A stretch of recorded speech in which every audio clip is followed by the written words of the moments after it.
Hi, I'm Carlin Borisenko. In early 2020, I was the knitting Democrat who accidentally went viral on the internet for going to a Trump rally and then left the party.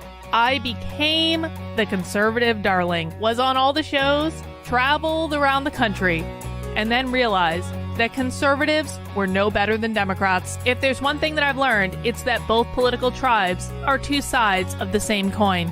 But it wasn't all bad. On my journey, I became obsessed with understanding the woke ideology and the culture war. I broke the story of the city of Seattle doing segregated training with its employees. How bad has this stuff become? The city of Seattle has now put out, I'm not kidding you, this is according to Dr. Carolyn Borisenko, who's an organizational psychologist. The city of Seattle asked its white employees to voluntarily spend a day off in a training about their internalized racial superiority. I broke the story that led to the first ever federal lawsuit against critical race theory in the schools. I broke the Coke Be Less White story, one of the biggest anti-woke stories of all time. It got over 30 million views. Coca-Cola's corporate headquarters even had to change their outgoing voicemail. Throughout the past few days, you may have seen inaccurate reporting on the content of our recently launched diversity, equity, and inclusion training program. I exposed the schools in Burlington, Vermont for grooming middle school children live on the internet. They called me an unwoke cult leader for that. And the Vermont Human Rights Commission slandered me publicly as being a hate channel. I even got called a hero in Breitbart for exposing that the Washington Post was writing a hit piece on Christopher Rufo. I have broken story after story after story about what's going on in the public schools, from Cambridge, Massachusetts, to autistic sex education, to the Department of Education in Michigan, literally training teachers all over the state how to groom children. I wrote a book called Actively Unwoke, the ultimate guide for fighting back against the woke insanity in your life. I host a podcast all about fighting back, and I'm downloading all of my knowledge to you on my Substack, carlin.substack.com. The world is a crazy place. We are literally surrounded by cults on all sides. On this show, we're going to do a deep dive into all aspects of the culture war, and I will show you the dark, dystopian underbellies on both sides. Here are the commitments I'll make to you. I will always tell you the truth. I will always bring you receipts. And if you stick with me, I promise you will see the world differently. Welcome to the cult. Please mount that like button for me and subscribe if you feel so inclined.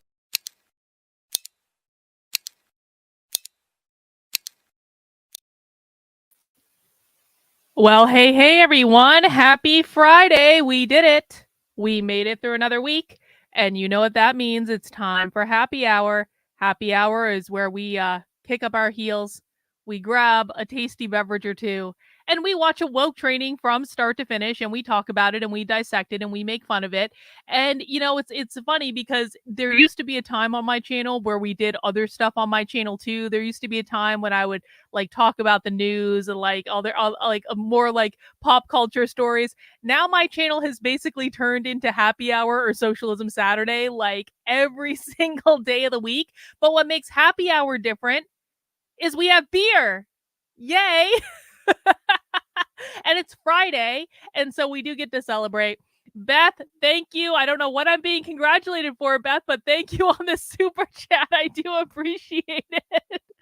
Queen Beth, always the great supporter, as always. Well, guys, we do have a great happy hour in store for you today. It is, you know, I had never heard of Jules Gill-Peterson until a couple of months ago. And you know, Jules Gill-Peterson is a professor of history at Johns Hopkins University, which is no mean feat. Like, Johns Hopkins is a good school, right? And we first encountered Jules Gill-Peterson when she gave a talk at Lewis and Clark College, in which she encouraged a room full of college students to use self-administered hormones. Which, I don't know about you, I just think that sounds like a bad idea. Maybe I'm crazy, but I just don't think that telling college students, who I'm sure are never irresponsible about anything, I'm sure they would never do anything. I'm sure college students would never irresponsibly administer hormones to themselves. It just seemed a little bit odd to me that a professor of history at Johns Hopkins University would be encouraging the use of self-administered hormones to college students. The next encounter I had with Jules Gill-Peterson was that Jules Gill-Peterson was a presenter at the Socialism 2023 conference that I went undercover at. And she was a presenter along with our favorite Sophie. She was in Sophie's she was in one of Sophie's sessions, and she was a presenter in a session called The Politics of Childhood, in which I got Jules Gill-Peterson recorded saying that if you want to advocate for the right of children to be sex workers, all you need to do is find some friends who also want to advocate for children to be sex workers and get together and form a little collective. And that way you guys can advocate for children who want to be sex workers, which is as crazy as it sounds. And no one in this session, when Jules Gill-Peterson, professor at Johns Hopkins University, no one in the session was like, maybe children shouldn't be sex workers. Maybe we should just, tell them to stop. Maybe we should get them out of that particular business and, help them to not be sex workers. No. That was not talked about at all. It was find some people, find some friends, form a little club. And this is something you guys can do together to help and support each other. That was the second time we encountered Jules Gill-Peterson. We watched another talk that she did a couple of weeks ago. Wasn't really that eventful. But today, we are going to be watching a lecture that Jules Gill-Peterson gave at Duke University, a pretty elite, pretty expensive university. And she gave this lecture in the Gender Studies department, and it's called Queer Theory Killed Venus Extravaganza. What's trans about queer studies now? And they just uploaded this talk last year. I wonder, has Jules Gill-Peterson blocked me on Twitter yet? Hang on. Stand by. Let me just see if she's blocked me on Twitter yet. If she hasn't actually blocked me on Twitter yet, good for her. Oh, no, she hasn't. It's just that her tweets are protected. Her tweets are protected. I'm sure me posting that clip from the Socialism conference had absolutely nothing to do with Jules Gill-Peterson protecting her Twitter account. I'm sure the two are completely unrelated. Anyway, so this talk was actually given, I think, in the Duke University Gender Studies department in 2021, but they didn't get around to uploading it to YouTube until 2022. So here is the description. Queer Theory Lecture is an annual event hosted by the Department of Gender, Sexuality, and Feminist Studies at Duke University to honor and celebrate one of queer theory's most insightful scholars and foundational figures. The 2021 Queer Theory Lecture was delivered by Dr. Jules Gill-Peterson, who is a research associate professor of history at the Johns Hopkins University. The topic of her talk was Queer Theory Killed Venus Extravaganza. What's trans about queer studies now? For decades, we've told ourselves the story of the relationship of queer studies to trans studies that takes the form of bad blood, evil twins, queer siblings, rivals, or perhaps successorship and futurity. This talk returns to the alleged falling out in the mid-90s in Judith Butler's work, as well as contemporary trans critiques of Eve Sedgwick, to propose an alternative reading that both fields were founded on the destruction of trans womanhood. Isn't that interesting? Isn't that interesting? So you're telling me that Jules Gill-Peterson gave a talk a couple years ago at Duke University in which she proposed that both trans studies and queer studies were about the destruction of trans womanhood? As we know, queer theory, queer Marxism actively is seeking to abolish the gender binary, and so it does kind of make sense that the destruction of trans womanhood might be a factor here. I'm just saying. So that's what we're going to do today. We're going to watch this talk and we're going to talk about it. Yasmin, did you speak in Chief Trumpster's Twitter space? Yes, I did. I spoke earlier in the day in his Twitter space. I just spoke now in his Twitter space. Chief Trumpster and I are getting along. I've actually come to have a respect for Chief Trumpster. I have to say, I didn't used to understand Chief Trumpster at all. I thought he was like a little like uppity kid who was just like shit talking online. But I have to say, I've come to have respect for what Chief Trumpster does. I think that he works very hard. He's always up to something. He's always hustling somewhere. And so listen, like I don't have to agree with people all the time in order to acknowledge when someone is showing up and doing the work, and Chief Trumpster is showing up and doing the work. So I'm cool with him. Whatever. All right, guys, this is the talk we're going to be watching today. Again, like Duke University, how much is Duke University to go to for a year now? Is it like $60, $70, $80,000 a year? Something like that. So let's see what that tuition money is spending. We're going to find out today. Now, before we get into that, a couple orders of business. Number one, please, as always, make sure you are subscribed to my Substack.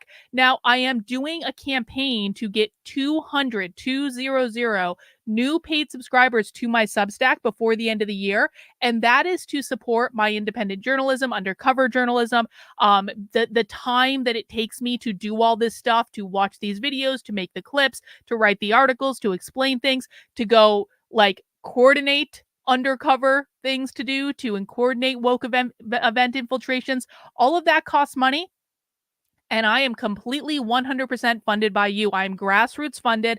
I don't have any big political donors. I don't have any organizations like Moms for Liberty that's cutting me fat checks. And that's the way I want to keep it, because I want my only obligation to be telling you guys the truth about what is going on and showing you the receipts and always having backup for every single thing that I say. Now, I'm making good progress on the goal to get 200 new subs by the end of the year. We're actually like ahead of schedule on that, which is really, really good and positive, because the sooner I hit that number, the sooner I can stop talking about it.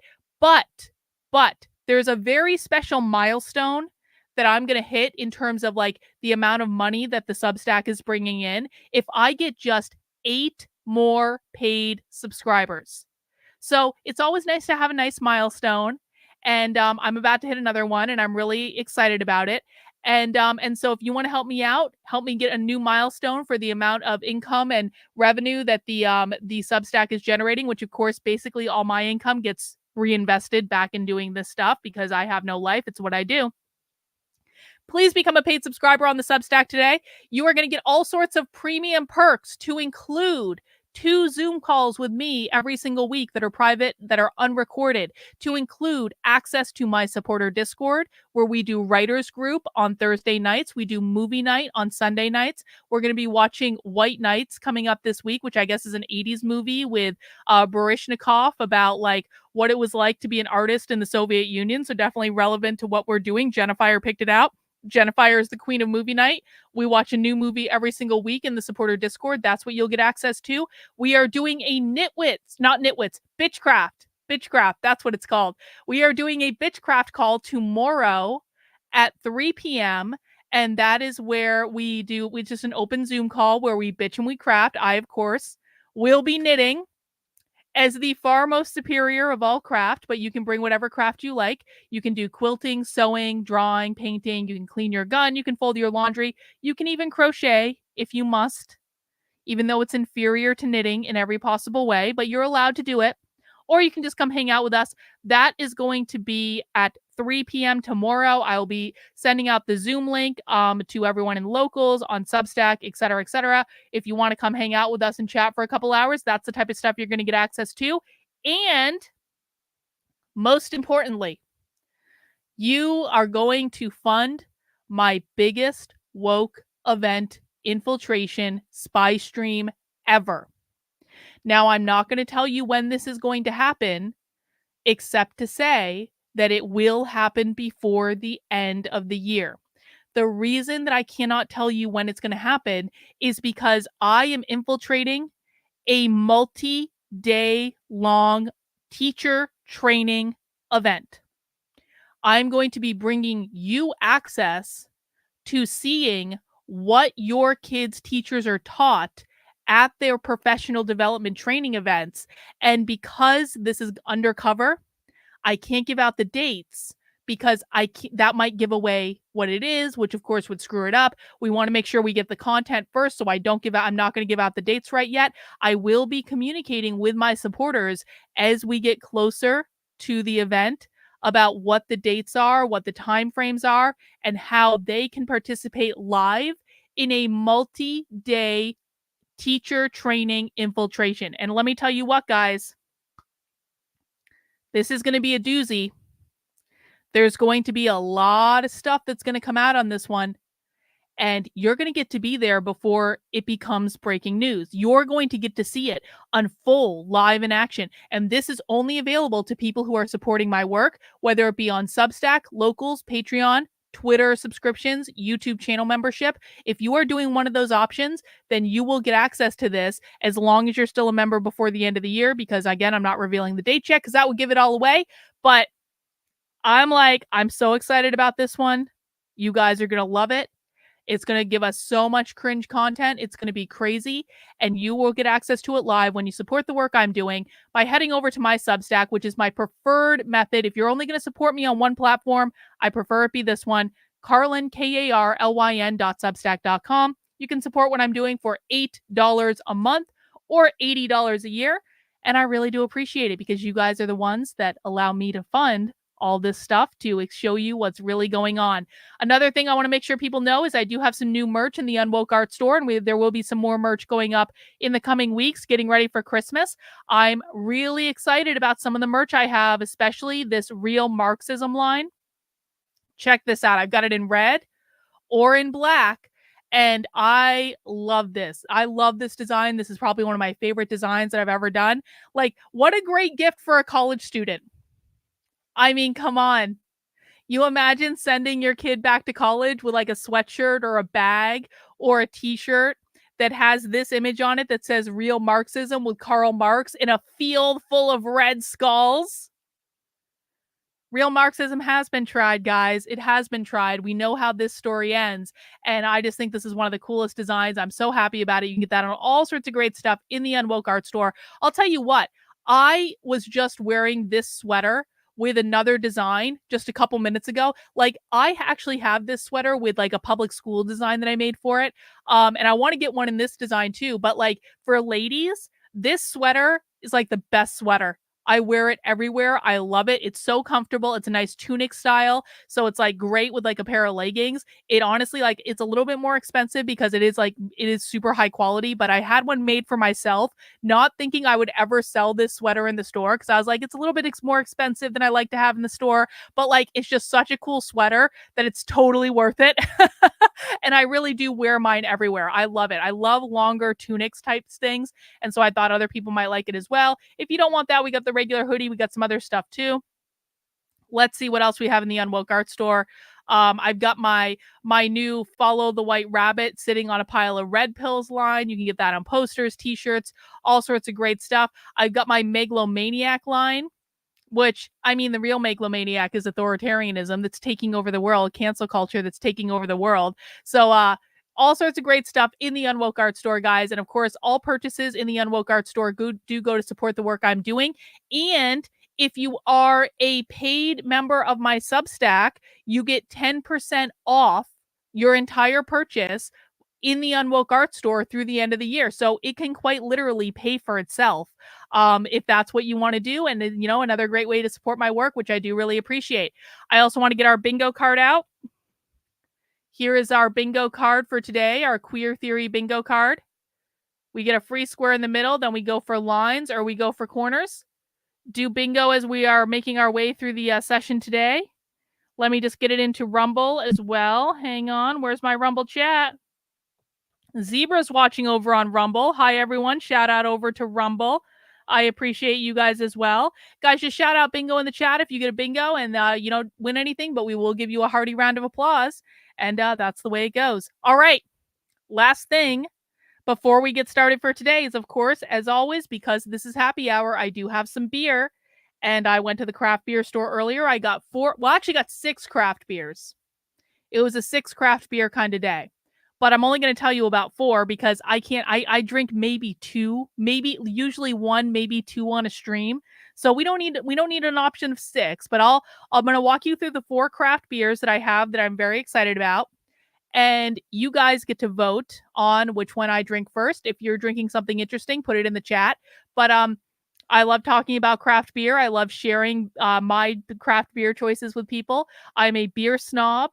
And so I firmly believe that if you don't think that you like beer, you just haven't found the right beer yet. So let's take a look. So the first one, look how pretty that can is. You guys know I have a thing for pretty beer cans. I do have a pretty beer can collection on my wall over there.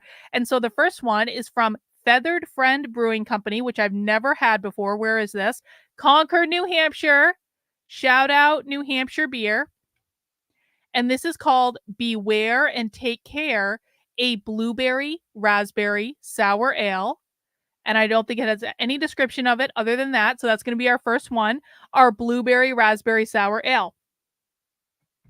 Number 2, also from New Hampshire. This is from Great North Brewing Company in Manchester, New Hampshire. And this is called Bumbleberry Fiend, the official Bumbleberry Blonde Ale of GraniCon 2023. So I don't know what GraniCon 2023 is, but they had an official beer and it's called Bumbleberry Fiend and it's got another cool can. So that's what that is. So we got raspberry, we've got bumbleberry. Next one, I love a good peanut butter stout. And so I'm excited to try this. This is also a New Hampshire beer from Plymouth, New Hampshire. This is Last Char Brewery, Panorama Peanut Butter Stout. Let's see if it's got a description. It does. Classic American stout brewed with natural peanut butter, showcasing the flavors of roasted peanuts, semi-sweet chocolate, and coffee for a classic peanut butter stout. There it is. And our last one, and this might be the one that I'm most excited about for today. This is, I don't know how to pronounce this, but it is an imperial stout based on Mexican hot chocolate.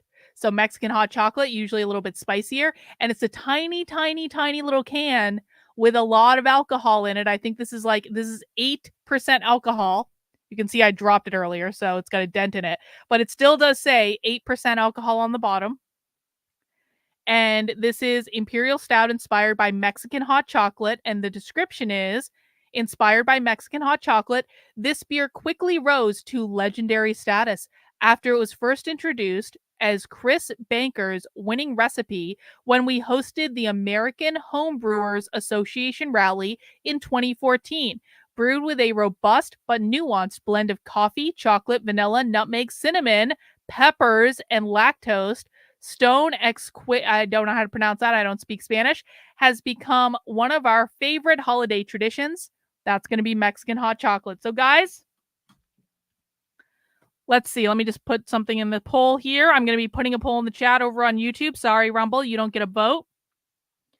The choices for beer today are the blueberry raspberry sour Beware and Take Care. We have that one just fell on the floor. That's okay. It's fine. It's in a can. We have the bumbleberry sour, both from New Hampshire. We have the peanut butter stout, or we have the Mexican hot chocolate. Go ahead and cast your votes. And as you guys are casting your votes, I will get the sound set up for today. Please do make sure to mount that like button for me, guys. Mounting the like button lets other people know to come and join us on this here stream. Let me just pick up the beer that fell on the floor. One sec. It's still good. It's in a can. And so please do mount that like button. If you don't feel like mounting the like button today, you can caress the like button. You can high five the like button. You can shake hands with the like button. You can give the like button a kiss on the cheek. You can even give the like button a hug or a cordial just wave from a distance if you don't feel like touching, if you're not in a touchy mood. Anything you want to do with the like button, it's fine. Let us know in the chat, but just do something to that like button other than smashing it. We're not teenagers. Okay, we're not having teenager sex right now. It's just like it's never a good idea. But do whatever you want to do to the like button And please make sure you are subscribed on whatever platform you're watching on. It's pretty obvious the Mexican hot chocolate's winning the poll. It's like way out there. Let me just put the other beers back in my cooler. One sec.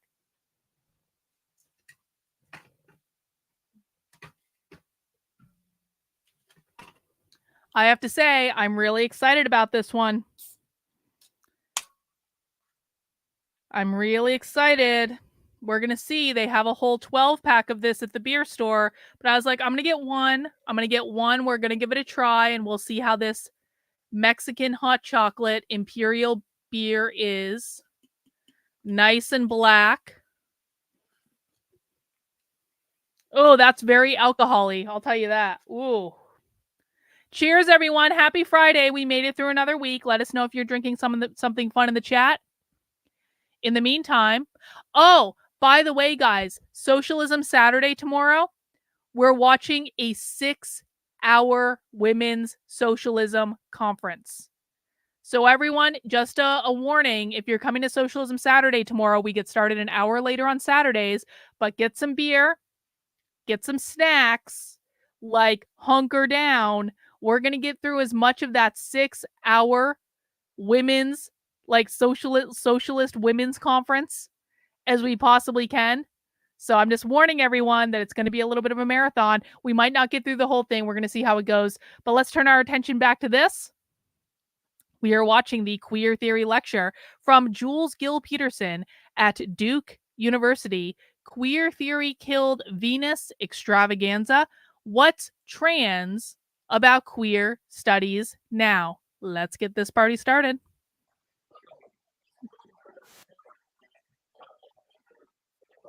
No, that's not going to be the audio. No. I swear I checked the audio of this earlier and it was much better than this. I checked the audio earlier. Why does this sound crazy now? Hang on. Oh no, we can't watch this. The audio's all effed up. What the hell? I swear that I checked the audio earlier and it was so much better than this. I'm not forcing people to suffer through this. This is bad. What the hell happened? Why would the audio be just fine earlier? God, we're going to have to watch something else. Let's see. Let me see. Don't worry, guys. I always have backups. I'm sorry. I really did check that audio earlier and I was like, yo. It was fine earlier. How is this possible? Oh my God. Okay, let's go back to their page. Whoa.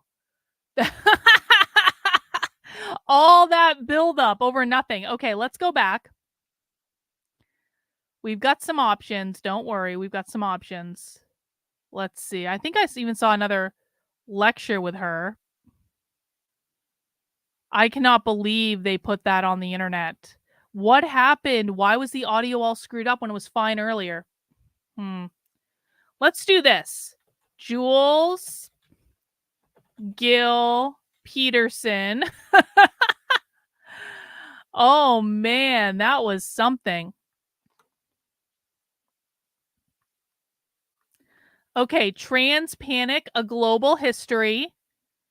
That's something we can do. Let's just do filters. Upload date.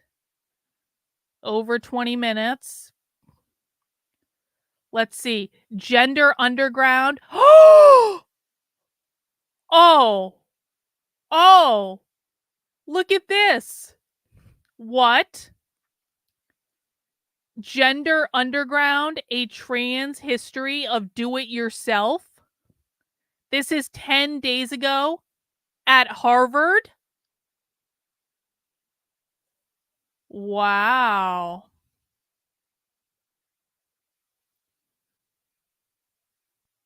That might be a good one to watch, but hang on. Let's just look at our options. Let's look at our options. The conversation on gender diversity. Jules is getting around lately. Look at this. Transgressions.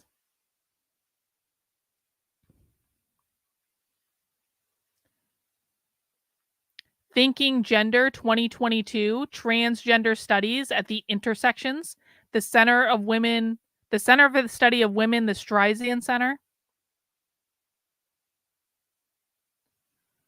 Let's see. Yo, what's this? Hang on. The Trouble with White Women. There are so many good ones. The Trouble with White Women. Yes, the audio, this is a divine sign that we are meant to watch something else. What ones are people feeling in the chat? We've got so many options. See, the reason I'm a little hesitant on this DIY is trans history one is I feel like we've already watched this from Lewis and Clark College. We already know that Jules Gill-Peterson is in favor of like DIY hormones. Oh, wait.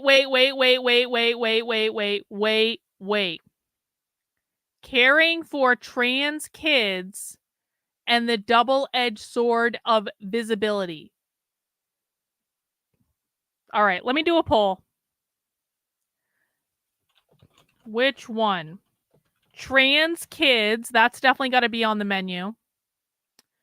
Do we want to do trans kids? Do we want to do the trouble with white women? Do we want to do... Let's see. What other one? Conversation on gender diversity.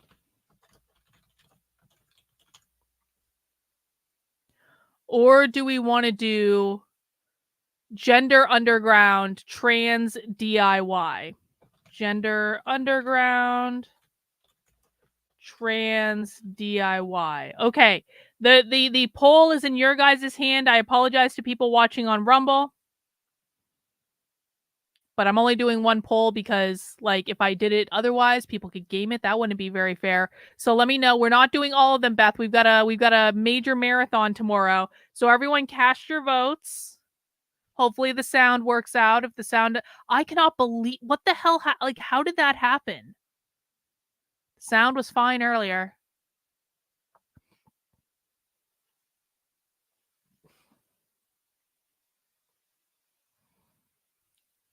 All right, let me take a sip of this hot chocolate beer and then I can report back.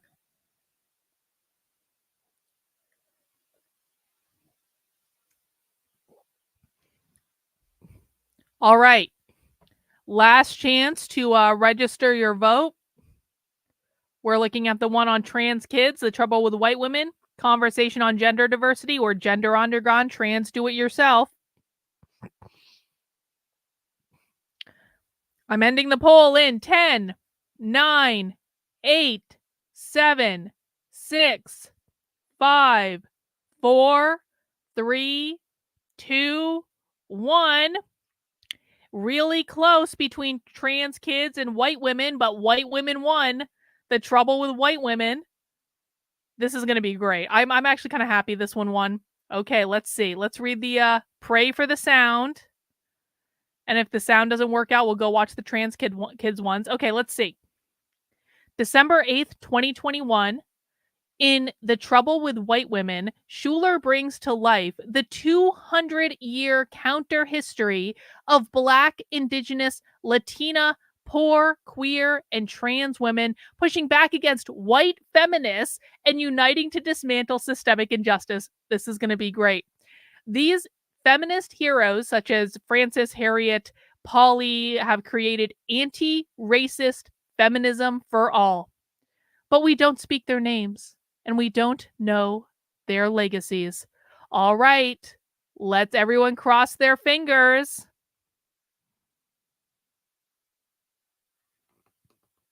Hopefully the audio works. Good evening, buenas noches, and thank you for tuning Yay! in. I gotta On make you behalf jump of in all of now. us at the locally based, independently owned bookstore Books and Books in Miami, Florida, and in partnership with Miami Book Fair, it's my pleasure to welcome you to a virtual evening with Kyla Schuler to discuss The Trouble with White Women, a counter history of feminism, published by Bold Type Books. Kyla Schuler is Associate Professor of Women's, Gender, and Sexuality Studies and Faculty Director of the Women's Global Health Leadership Certificate Program at Rutgers University, New Brunswick. She's the author of Biopolitics of Feeling, Race, Sex, and Science in the 19th Century, and her writing has appeared in the Rumpus, Los Angeles Review of Books, and Post Road. To moderate tonight's conversation, we're joined by Jules Gill-Peterson, the author of Histories of the Transgender Child, the first book to shatter the widespread myth that transgender children are a brand new generation in the 21st century. Jules is Associate Professor of English and Gender, Sexuality, and Women's Studies at the University of Pittsburgh. Throughout this evening's broadcast, you're invited to ask questions by using the Ask a Question feature at the bottom of the screen. And please order your copy of The Trouble with White Women from Books and Books Below. Thank you for supporting independent bookstores. And now, without further ado, I'd like to welcome our guests to the virtual stage. Welcome. Hi, everyone. Hello. Hello, good evening.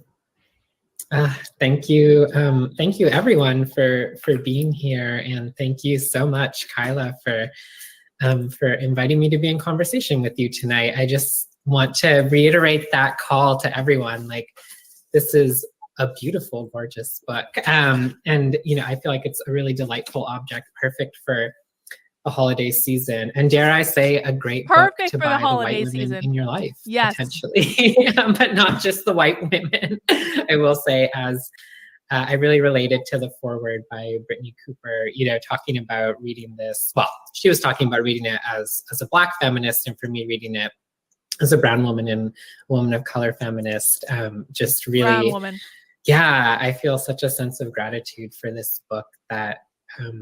I kind of wanted to say it's like, it does a couple things that are really rare, and then I promise I have some questions but I just can't help but soapbox for a moment. I mean, Kylie, you and I are both scholars by training and have written, traditional kind of academic monographs, which are their own peculiar beast. But there's something really moving to me about a book that is both really comprehensive and deep and well-researched. I mean, like, it has all the receipts that you could ever need, but is also really incredibly narratively engaging.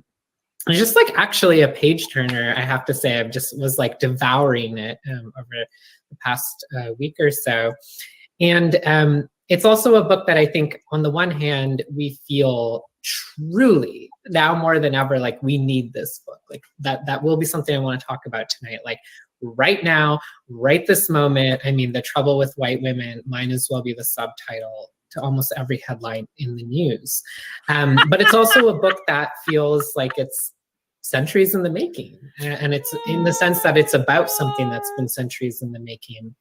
And so I just really wanted to offer that as a kind of framing meditation and a kind of gratitude for something that, I think is really, really hard to pull off. And as a writer and a historian and a fellow traveler, I'm just really grateful for that. So thank you so much for it, Kyla. Thank you, Jules. Hang on. Rottweiler, I have to address Rottweiler's chat. Rottweiler says, I wonder if they're mentioning Simone de Beauvoir. She was a self-professed Marxist, and her book, The Second Sex, kind of also set up some things for queer theory. Rottweiler, it's so funny that you say this, because I had to read The Second Sex in college, and I still have this book. It's in my basement. I know exactly where it is in my basement, in this big stack of books that I had left over from college that my mother delivered unceremoniously to my house several years ago. And so I still have my college copy of this, along with, of course, The Feminine Mystique. Well, maybe we could actually start there. And so I guess the way we were sort of thinking of proceeding tonight is Kyle and I will talk for a bit, but please, as we're talking, feel free to throw some questions down in the bottom of the screen, and they'll be banked there, and then I can relate them, and then we can go from there. But I thought maybe for folks who are tuning in who haven't had a chance to read the book yet, I think one of the really interesting things that this book does is it does make this like very reasoned historical argument, right? It is not just a sort of splashy title. And actually we've seen all these kinds of puff pieces and sort of journalistic or even, let's be honest, like social media hot takes about white women, right? But you actually take time to label and describe something called white feminism that you argue is a sort of remarkably stable, I think is the phrase that you use, formation, and actually trace it from the 19th century all the way, to the present day.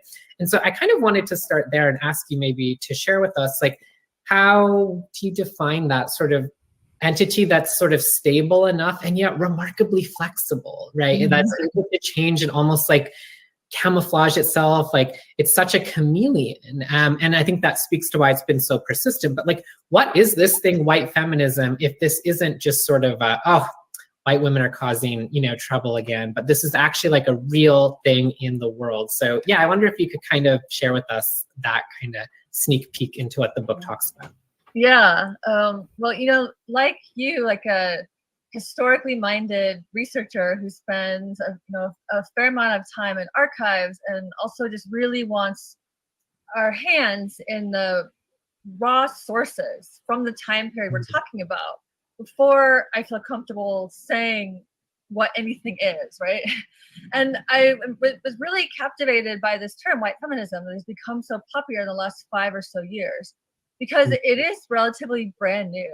It was a term used by some indigenous feminists and Chicana feminists in the 1980s, but it didn't really take off as a descriptor. But now we see it everywhere, and it is so useful as a way to describe a kind of feminism that prioritizes white women. But that also didn't quite go far enough. I wanted to understand, well, what is it women really, of capitalism, right? And I suspected that the typical problem with white feminism that we often discuss, which is that it ignores women of color, that doesn't actually go far enough in capturing its harm, right? Because most forms of oppressive power structures don't amass power by ignoring others. They amass power by taking it from others. And what I found is that white feminism, the problem with it is not that it works through a sin of omission. It's not that it ignores poor women, Black women, Indigenous women, other women of color, trans women. It's that it actually uses more marginalized people as raw fuel to drive their own success. And I felt that method of white feminism really stretched true across the period from the beginnings of Elizabeth Cady Stanton and Susan B. Anthony developing the approach in the 1840s and 1850s and on, all the way up to the present. So that's the method, like actually using others as fuel, almost like in a vampiric way, to drive your own success. With the overall theory of that when a woman is, when a white woman especially, or maybe to some degree a woman is in charge of the power structure, she will redeem that power structure. Right? When we have a feminist CEO, according to somebody like Sheryl Sandberg, then we have a equal system. And I found that sanctifying, even salvific force of white feminism had not been... the problem with why they hate Sheryl Sandberg? Because Sheryl Sandberg does so Sheryl Sandberg a couple years ago launched this whole like women's empowerment in the workplace thing and blah da da da da da da da. So my perception of this already is that these people don't like Sheryl Sandberg because Sheryl Sandberg is not a progressive in any way, shape, or form. I'm not saying she's a conservative or anything, but like she does not buy into like their anti-capitalism like bullshit. And so they had to do some sort of backlash against these, like Mika Brzezinski is like another one of these women that did this whole like women's empowerment thing a couple years ago, but Mika doesn't really buy into their bullshit. Mika's definitely a capitalist. And so these people had to do, because again, like for these people, whiteness means capitalism. So don't put too much stock in like the whole race thing. Like ultimately, every time these people mention race, it's an attack on capitalism. The reason she's bringing up Sheryl Sandberg specifically is like Sheryl Sandberg doesn't do enough to get away from capitalism because she's still a white woman that's still running a business and she's ignoring all these other women. So it's like a backlash to this thing that happened a couple years ago. Fully appreciated, and also is where its true harm lies, because the goal is to try to get to the top of existing power structures with the fantasy that once one is in charge, that structure is redeemed, right? Like Kirsten Gillibrand's famous joke of, if it were Lehman sisters and not Lehman brothers, we wouldn't have had the 2008 financial collapse. And that's how white feminism ends up leaning in to racism, to homophobia, to transphobia, it leans in because fundamentally it still accepts capitalism as like a good thing. That's the failing of quote unquote white feminism. Climate injustice, capitalism, etc. Capitalism.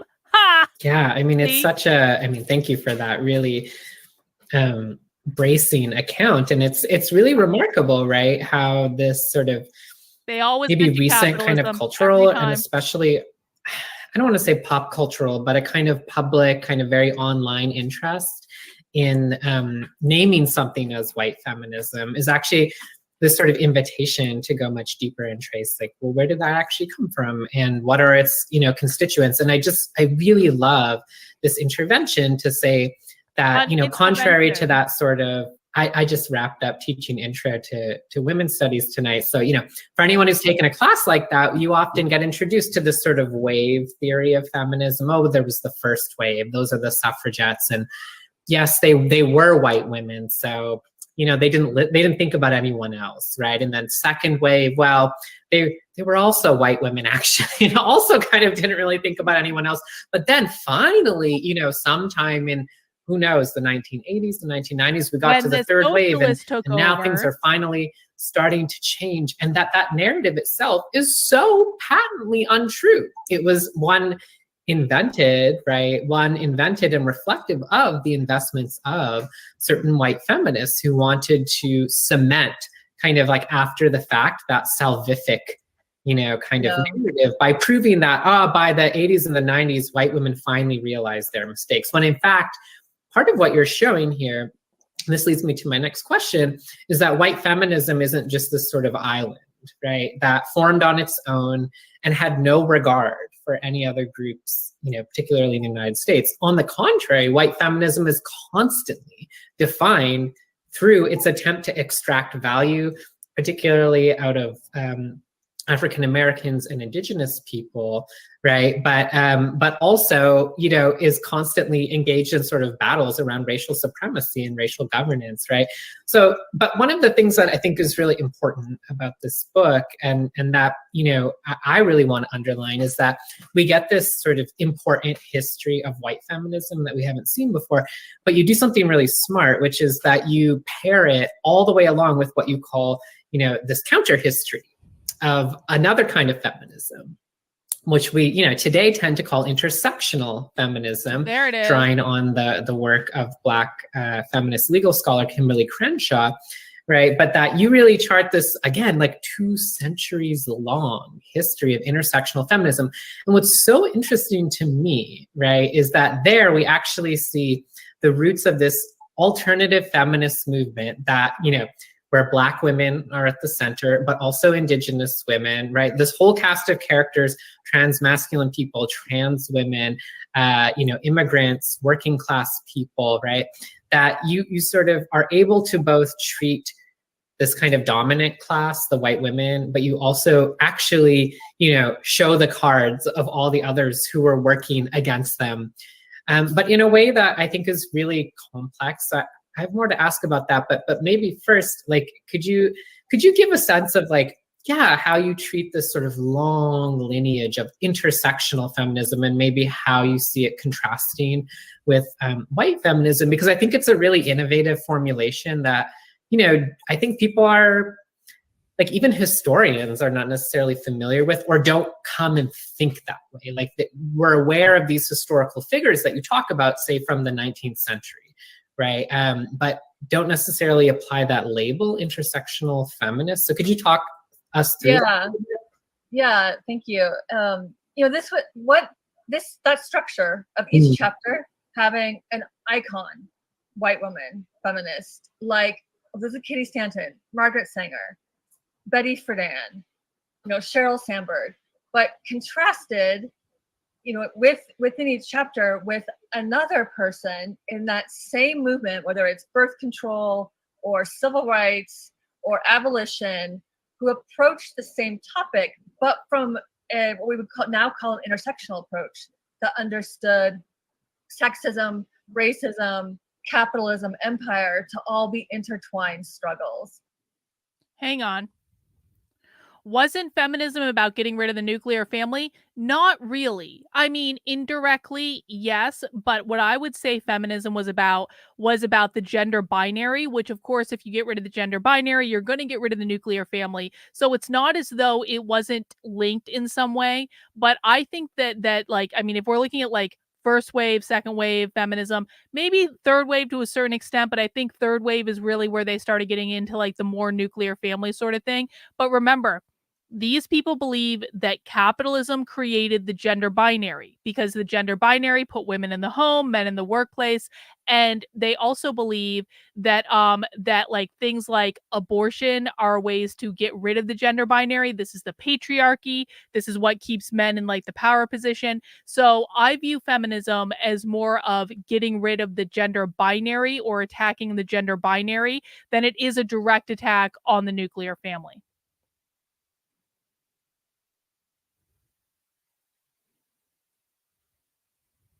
It made it so fun to be able to show and to really to discover for myself too, how beat by beat, every time there was someone saying, no, I'm fighting only for the white women. The goal is to have white women saviors in charge of everything. But it wasn't that they weren't aware of other approaches, right? They weren't ignorant of them. They weren't that anti-racist feminism hadn't yet been invented in the 1890s. It was that the white women actually literally stamped out the other approaches, but at the same time drained the activists of their energy and their ideas and some of their vibrancy. And it was really shocking to me actually about how literal that was, moment by moment, right? So for example, in a chapter on Harriet Beecher Stowe and Harriet Jacobs, famously wrote the first narrative written by a Black woman in the U.S., Incidents in the Life of a Slave Girl. It is a tremendous text. I teach it as often as I can. And she wrote it in part because she had first approached Harriet Beecher Stowe to write it on her behalf, because as a formerly enslaved person, she didn't feel confident writing her own story. This is not true, bro. I'm sorry. This is just fundamentally not true. You got to keep in mind, like, there is a difference between right-wing talking points and the reality of what is going on in the left wing. A lot of the right-wing interpretations of what's going on go back to this traditional conservative idea of like of what women want, what women are supposed to be, stuff like that. It's not necessarily related in any way to what the left actually believes. So I want to encourage you that now is a time to listen to people on the other side and actually understand what they believe, because this is not real. This is not true. Like, just provably. And I know you're going to spout all sorts of things about studies and this and that and the other, but what you're doing is shilling right-wing talking points, when what the purpose of this exercise is to understand what these people believe and why they believe it. And Harriet Beecher Stowe said, thank you for your really dramatic and vulnerable life story. I'm going to use it in my next book. And Harriet Jacobs was so shocked and upset that the Harry Beecher Stowe, famous abolitionist, was Hang on, I want to address something that was said on Rumble by S. Stinger. And S. Stinger, I know you said this I'm not trying to pick on you at all, because I know you said this and like, you know, you don't mean it in this way. But S. Stinger says these people love to hear themselves speak. So what? So what? This is a talking point I hear on the right all the time. Like, these people just love to hear themselves talk. They're such narcissists. They just love to hear themselves talk. Bro, if people on the right express themselves and their ideas as much as these people express themselves and their ideas, then the right might actually have a hope of ever winning anything. Because you want to know why these people are winning the culture war? Because they're the ones talking. The right does this silent majority bullshit, and they pride themselves on being the silent majority. Well, guess what? The most powerful people in any social system are the people who are expressive. So I like, if you guys were like half as like impressed with the sound of your own voices as these people are impressed with the sound of their own voice, then the right might actually have hope of winning something at some point. And bro, for someone who says you're not right wing, you're spouting right wing talking points. Like, we deal in reality on this channel. You can tell what groups a person is a part of based on the language that they use. And so you're spouting right wing talking points. These people are not unhappy. Like, that's a right-wing talking point. That's a right-wing talking point about their perception of the left. So if you really want me to believe that you're not on the right wing, then stop shilling right-wing talking points in my chat. And I strongly recommend, bro, that instead of arguing with me, you open your ears and you listen to what's being said. Because I promise you, people who argue with me instead of listening don't actually tend to last long on my channel. To steal her story, that she ended up writing it just to have ownership over it herself. That, like, those kind of details of like moment by moment, even that some of our great breakthroughs in women's culture and feminism have happened from women of color pushing back against white women trying to take their material. It gives the book also kind of narrative tension, which I really wanted, because I wanted to write something that is fun to read. I'm a person who does historical work, but who all my degrees are on literature, that's the because Tim I Pool love talking reading point. novels. Got it. And my goal in this book as a narrator was honestly just to disappear.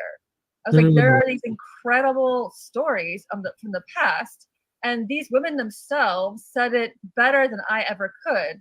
Like, how can I bring them to the page and let the reader for themselves like feel this drama and the tension and the theft and the stakes, and not have the history of anti-racist feminism be an abstract political concept, but a living, breathing ideology that people really had to fight for their lives in order to develop.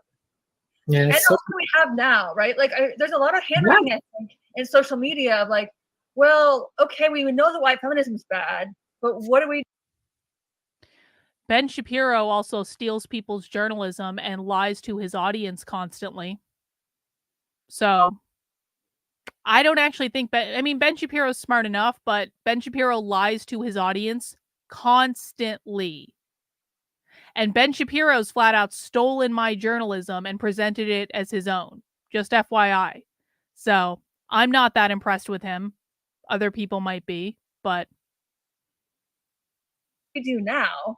Like, where do we turn for feminism? And almost like we need to reinvent the wheel, but we do not. Black women especially have been laying out an agenda of what an anti-racist, anti-capitalist, pro-earth feminism looks like. There it is. And we just haven't been paying attention. There it is. There it is. This is why we listen. What did I say this was about at the beginning? What did I say this thing about white women was about at the beginning? I said this wasn't about white women at all. This was about capitalism.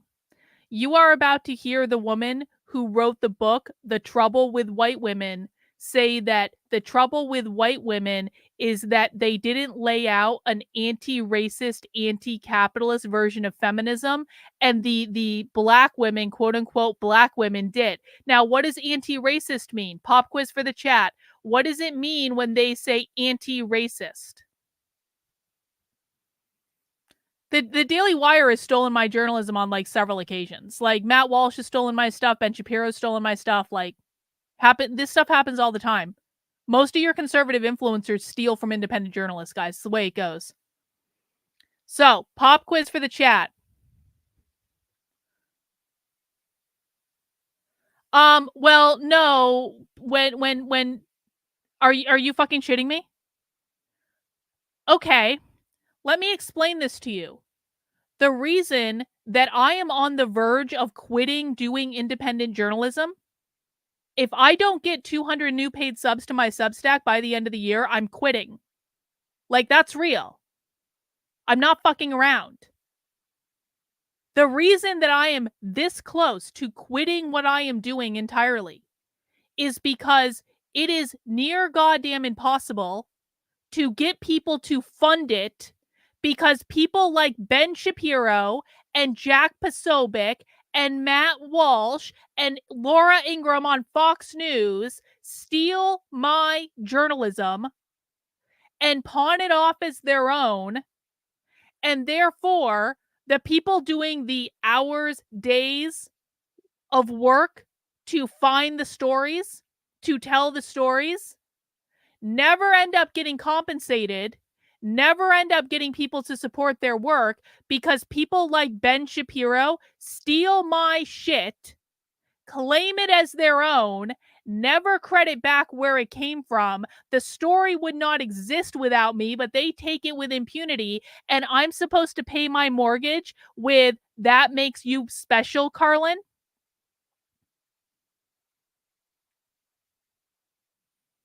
You want to know why there aren't enough people doing? You want to know why I am literally the only person in this space doing this type of thing?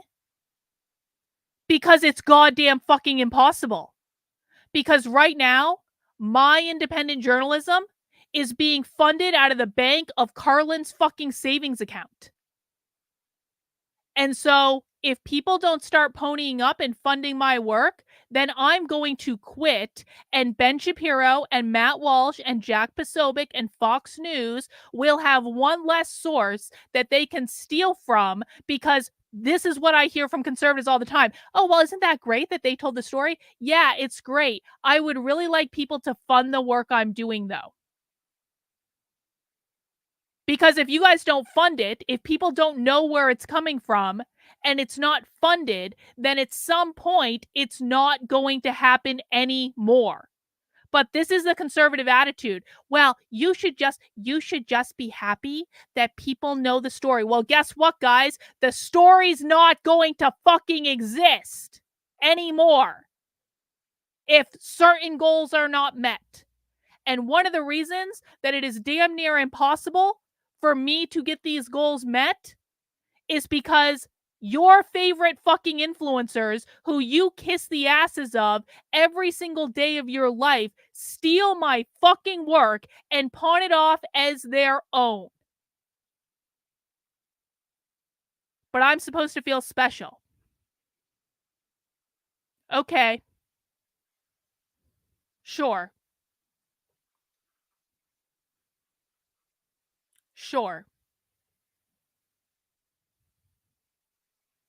Now, back to the thing that we're actually talking about, which is, of course, me. Like, I am literally the only fucking person on the internet teaching this.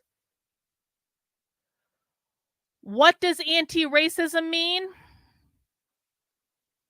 Anti-racism means anti-capitalism. It means anti-capitalism. It means anti-capitalism. Anti-racist means anti-cap. Very good. Okay, you got some points back, bro. Very good. Incorrect. Wrong. Wrong. Nope. Wrong. Anti-racist means anti-capitalist. Anti-racist means anti-capitalist. Anti-capitalist. Anti-capitalist. Anti-capitalist, anti-capitalist. Well, if you guys don't want me to quit, then it's time to start paying $8 a month or $80 a year to fund my work. Otherwise, the Bank of Carlin's savings account is closing. And maybe I'm going to go on a vacation or something. I'll go back doing corporate training all the time where I make shit tons more money than I make now.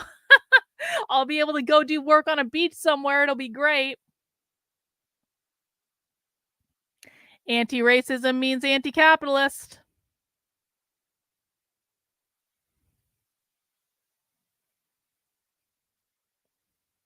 It's our work. Are you okay? So it's going to be one of these types of days, is it? It's going to be one of these types of days. Are you the one staying up until 4 a.m. every day researching stories? Are you the one breaking it down? Are you the one writing the articles that tens of thousands of people read every single day without paying for? Are you the one that does? Are you the one putting your real name out there? Because I'm willing to bet that's not your real name or photo. It's not our work. It's my fucking work. It's not yours. We are not fucking communists here. We are not communists. We are individualists and we believe in meritocracy. Your work is our work. That's fucking communist.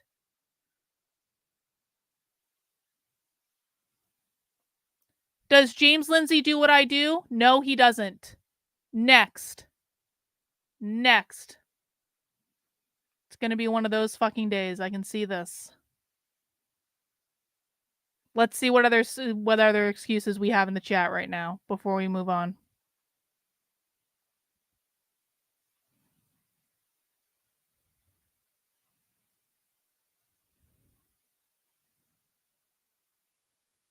All right. So, back to the thing that I'm quite literally the only person on the internet teaching, and no, James Lindsay doesn't teach this. At least I haven't seen him teach this. If you have evidence that James Lindsay's taught this, you can show it to me. Not trust me, bro. Anti-racist means anti-capitalist. We know this because socialists explicitly tell us that anti-racist means anti-capitalist.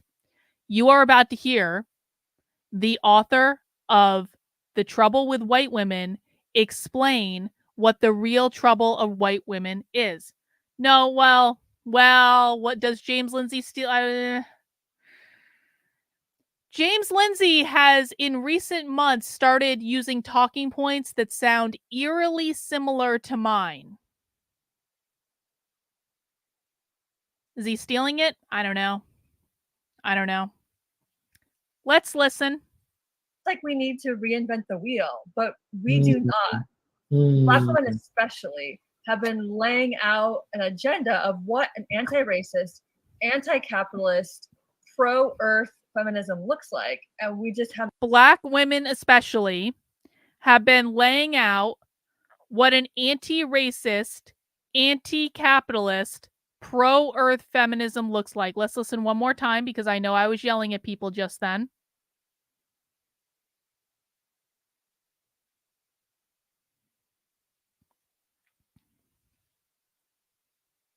and almost like we need to reinvent the wheel, but we do not. Black women especially have been laying out an agenda of what an anti-racist, anti-capitalist, pro-earth feminism looks like, and we just haven't been paying attention. What does pro-earth mean? What do we think pro-earth means? I've got an idea of what pro-earth means. What do you think it means?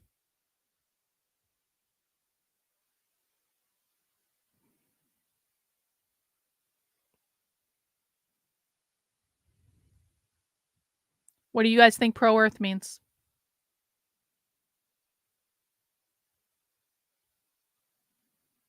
Any ideas? Ding, ding, ding.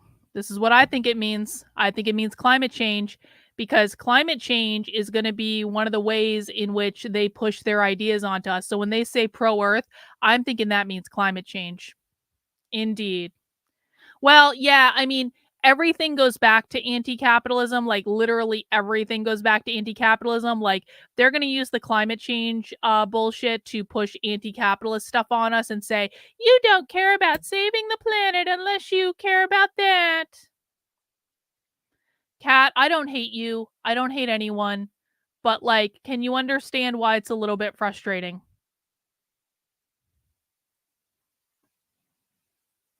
Yeah, I think that's such an important point and so well said. I mean, it's really interesting because I think people might come to a book like this with this sort of expectation. Okay, I know how it's going to shape up, right? The white women are, bad actors, right? And then the Black women and the women of color and the trans women and the trans masculine people, those are all going to be our kind of heroes. And Kyla Schuler is just putting them together and kind of watching them duke it out.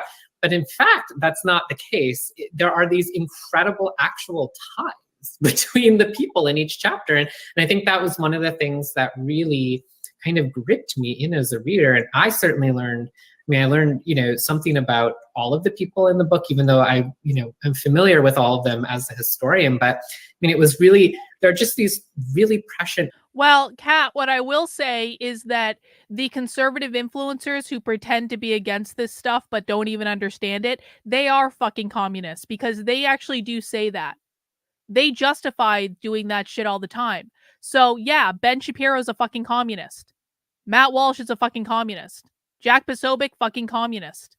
Because they feel like they have a right to utilize other people's work as their own work without giving credit for where it came from. So you are correct that there are communists in our midst. Absolutely.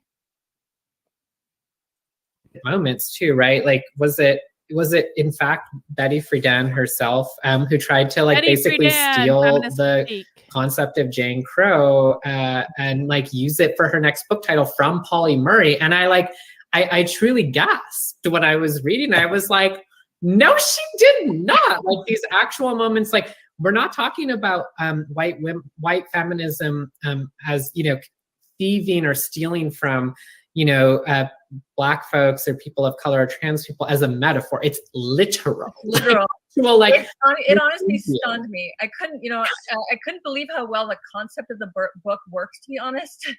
It's a little disturbing, right? But it goes to prove the point. Yeah. I'll never be able to repeat it, I don't think, in a future book, but where the structure of the book enacts the argument. Yes. Which was really satisfying as a writer, that I didn't have to keep saying. I'm arguing the white feminism was stealing and draining force from the more marginalized. The material just does that work.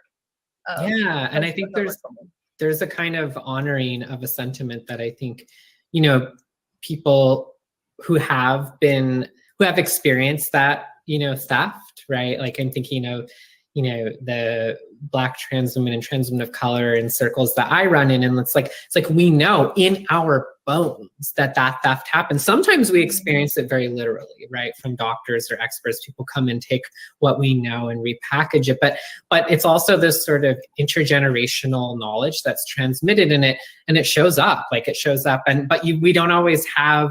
It's one of those forms of minoritarian knowledge. It's a form of truth, but it doesn't always have the kind of evidence that would hold up, say, in the public sphere. And so it's really, I think, very moving to now have this text that actually really lays out those exact moments. And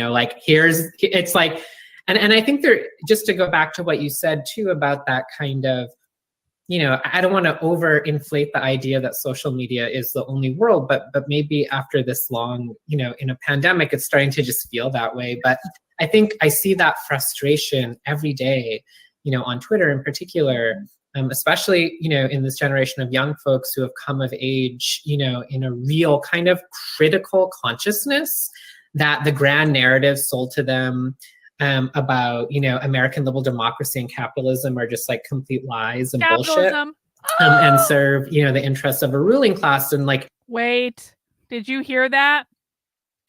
People are using social media to come to the conclusion that the American dream sold to them about capitalism is bullshit.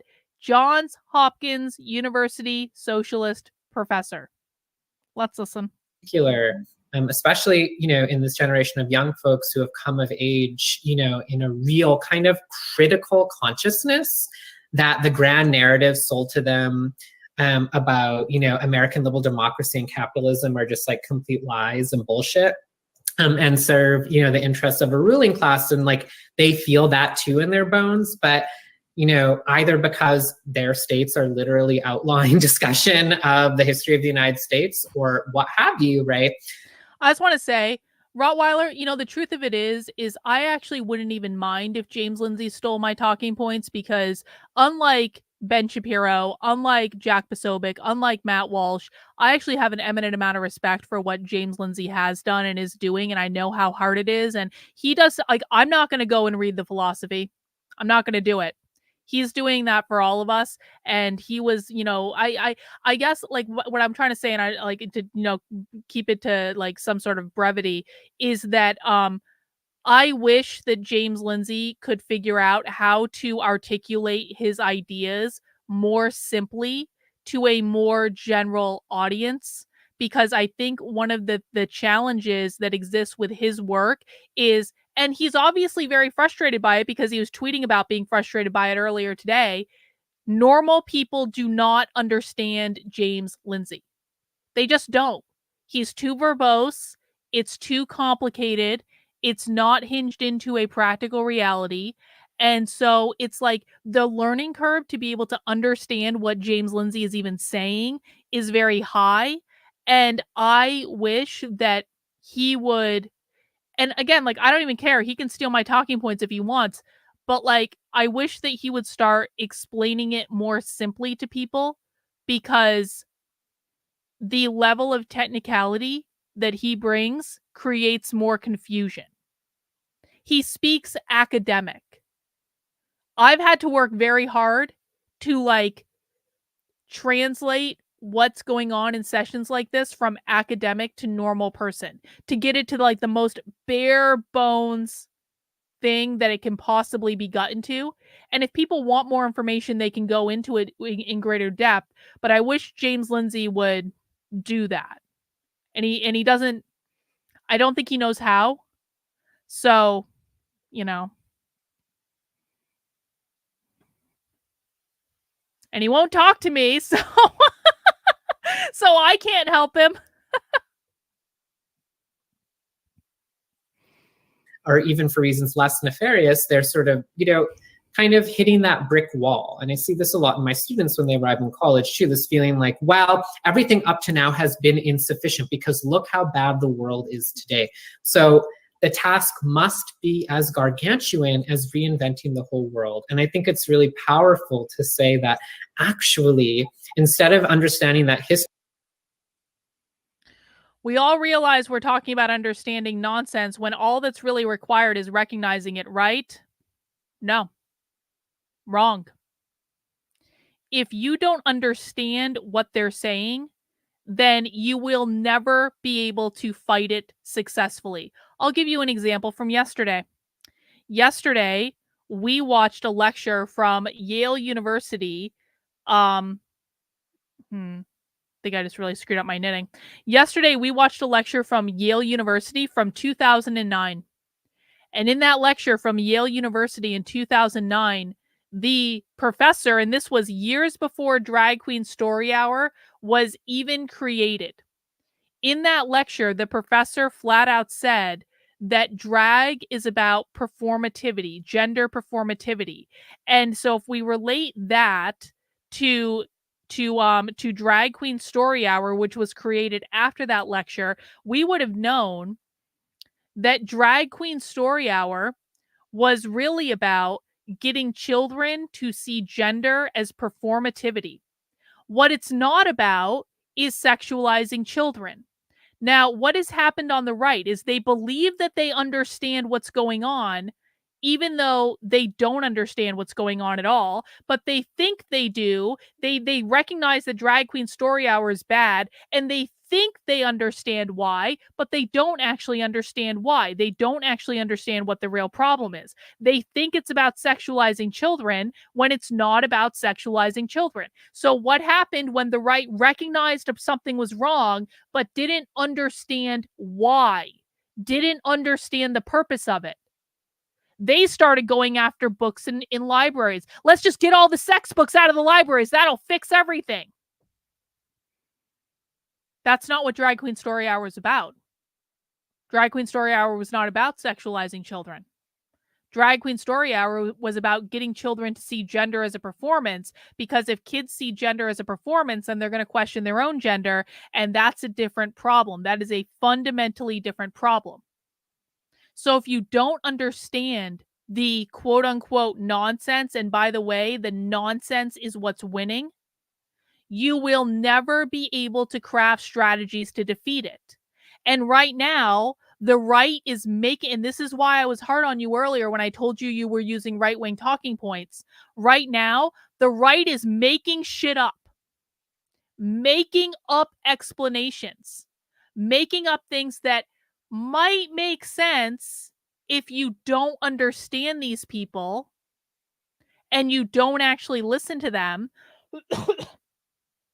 There are things that are not coming completely out of left field, but when you understand the language that these people are using, you see very, very clearly that the right is going off on some tangent over here, when in fact the real problem is over here. And that's all because of this attitude that people believe that they don't have to understand these people in order to defeat them. Well, the reason that these people are always and perpetually winning is because no one is taking the time to actually understand them or why they're doing what they're doing. And therefore, every single strategy that they come up with in order to fight these people will inevitably fail. Everything the right is doing right now will inevitably fail because they do not understand the left. You want to know why Moms for Liberty lost almost every school board election that they ran for the other day? It's because Moms for Liberty doesn't understand what they're fighting. Moms for Liberty has never understood what they were fighting. Moms for Liberty has wasted tens of millions of dollars because they never bothered to understand what they were fighting. And that's why they got their asses handed to them the other night. That's why.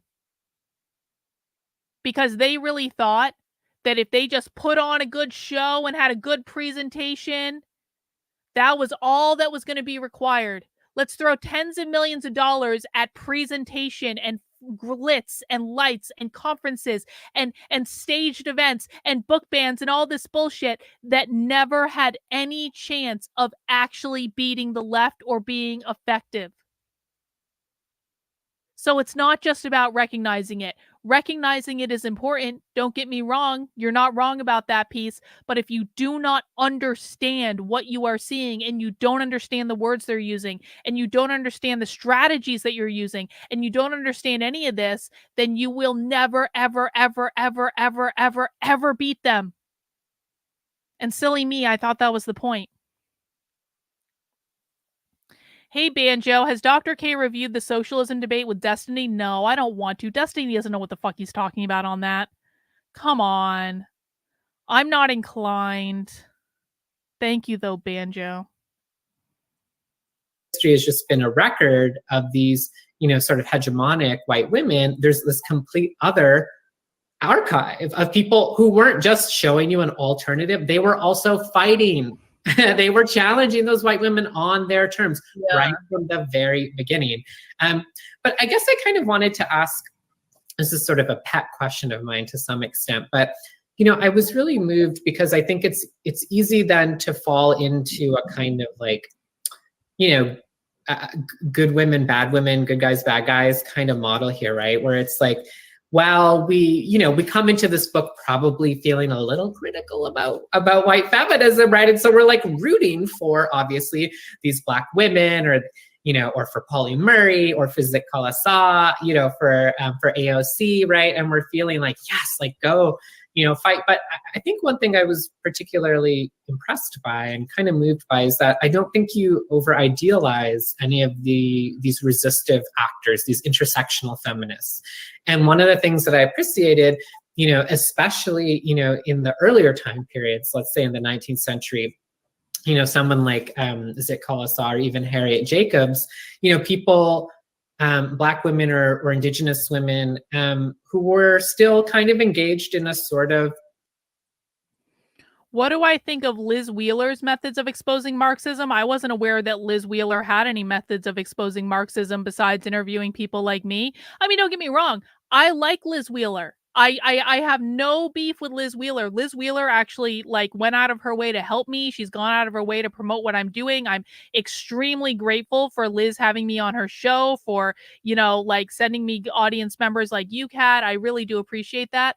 But I don't think I don't have the impression, and perhaps I'm wrong, that Liz Wheeler's way of exposing Marxism is any different than just having a show and talking to people, which is not necessarily a bad thing, but I don't know. I don't have any beef with her though. So.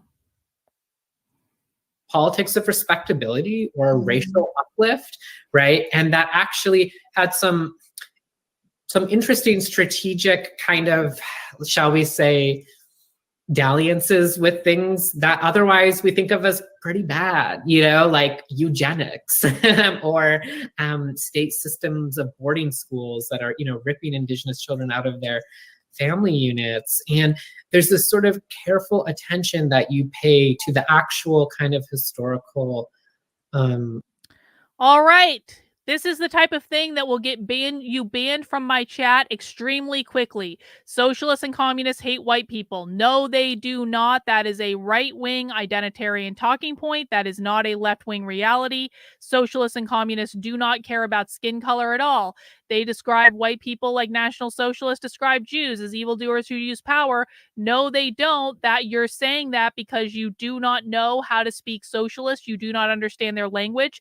Every single time these people allude to white people in some way, shape, or form, and we've already seen this at least twice in this presentation, and we've only watched 20 minutes of it.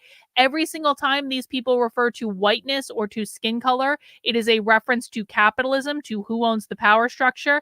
There are a lot of reasons for that. I've laid this out explicitly on my Substack, but please do not ever come into my chat with these talking points, because they cause me to stop the whole thing to explain to people why this is completely incorrect. And most of the people in my chat are smart enough to know this because they actually listen to these people talk. But just in case there's anyone new, as this person obviously is, everything this person is saying is fundamentally bullshit. And this is reflective of a person who has never actually listened to people on the left talk. So please, bro, don't do that shit again.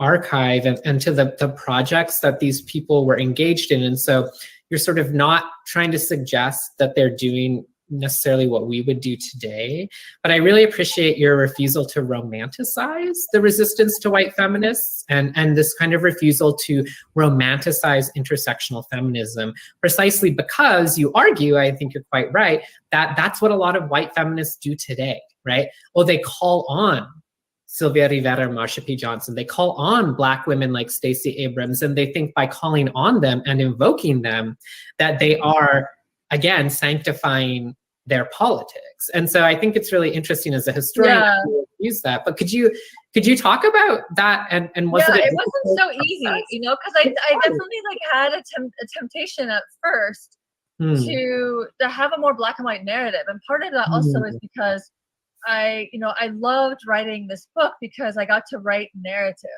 I wasn't writing academic language where I was like, oh, well, how would point A logically turn into point B? Instead, I got to ask, where's the story here? Where's the momentum? Where's the tension? And where's that taking me? But that kind of story format as a goal does really draw itself to start characters. In a rudimentary form. Obviously, great storytellers do not do that. But I had to just really make a political decision. That purity politics are not going to get us anywhere, right? I had to even do things like pay attention to my own mistakes on a day-to-day level.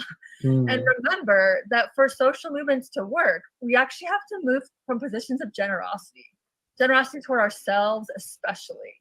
right? Like forgiving ourselves for our mistakes, having an orientation to ourselves and our comrades where we say, yeah, we know we can do better, instead of a harsh judgment that just shuts people down and makes people be like, well, I don't want to be part of your judgy, blamey movement anyway, right? Like for a social movement to be effective, it needs to grow outward and invite people in and meet people where they're at. So I found myself really drawn to understand, to wanting to look at that tension and conflict within each of these figures, right? And to understand that even just spectacular people would now call, now coming to be known as heroes like Polly Murray, made all kinds of decisions that even 10 years later were really old fashioned, right? She hated the word black, right? She only wanted to be referred to as Negro. She thought that was the proper political term, and that black, like rallying around black, was actually going backwards, right? She totally buried her queer history and also her trans identity. But that doesn't mean that therefore like that Polly Murray is a figure that didn't like begin a kind of feminism that is really useful for us. And by the same token, I was also really drawn to all the white women, with one exception. Women of and capitalism. I bet you can guess who that is. Is it Sheryl Sandberg? No, actually, no.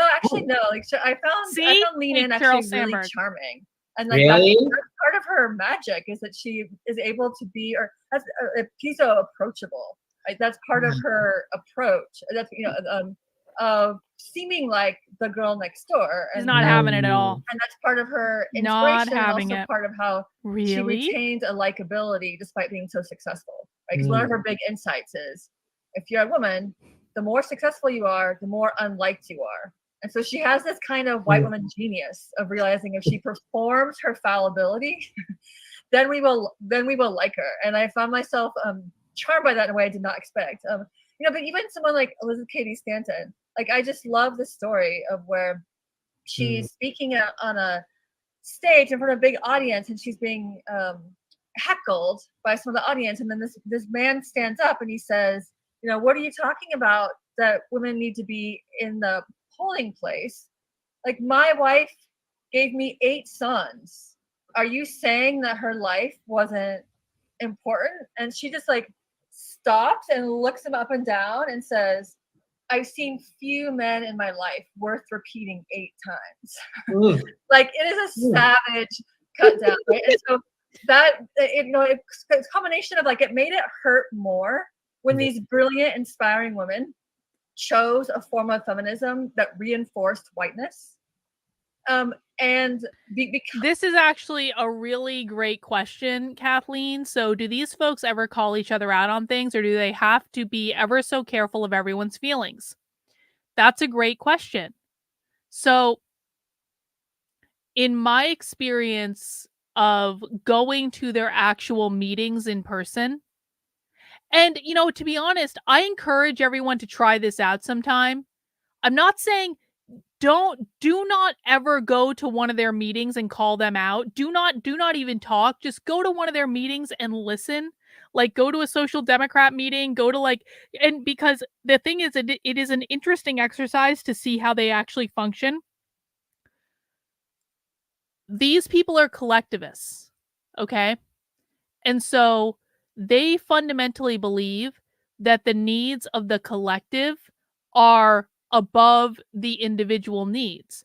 And so there is definitely a very high premium placed on not necessarily affirming everything that everyone says, but if they're going to disagree, they're going to do it in a really, really, really, really nice way, where they're not going to call someone out in the way that they would someone who is outside of their political ideology, but they're going to kind of gently say, like, it's like the yes and thing. It's like, or we could do this, or maybe we can play with this idea, or maybe we can look at things from this perspective. Like, they're going to do it in a really nice diplomatic way, because the emphasis is going to be on maintaining some level of like group cohesion, collective cohesion.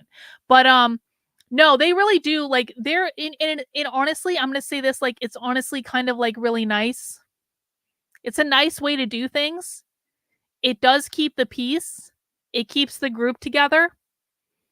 It's not that they don't have infighting, because they do. There's a lot of disagreements that they have, but the way that they infight is very, very different. Like on the right, if I disagree with someone on the right and something they say, they're going to run a fucking smear campaign on me to try to destroy me. I know that because they've done it, right? If I disagree with one minor detail of what someone says, or I express an opinion that is not welcome, like spiritual beliefs that are not Christian or Jewish, they'll run a smear campaign on you to try to destroy you. On the left, they don't actually do that as much.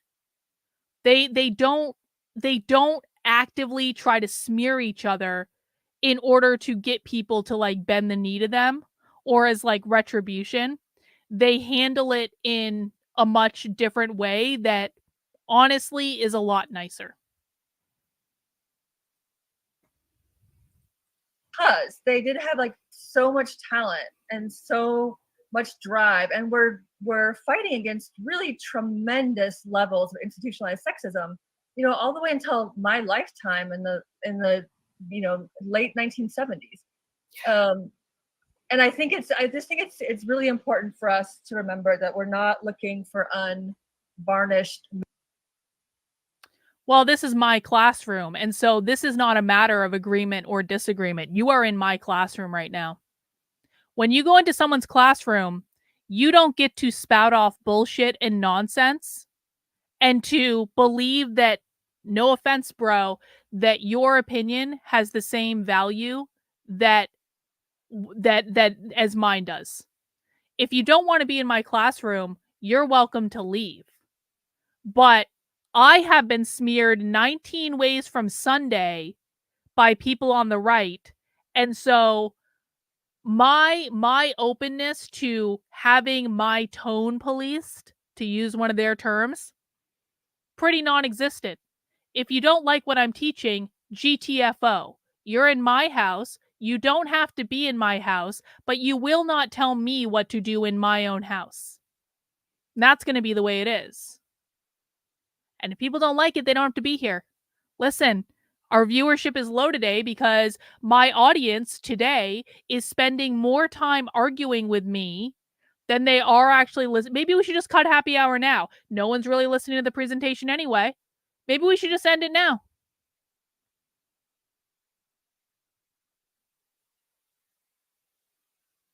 Is that what people want?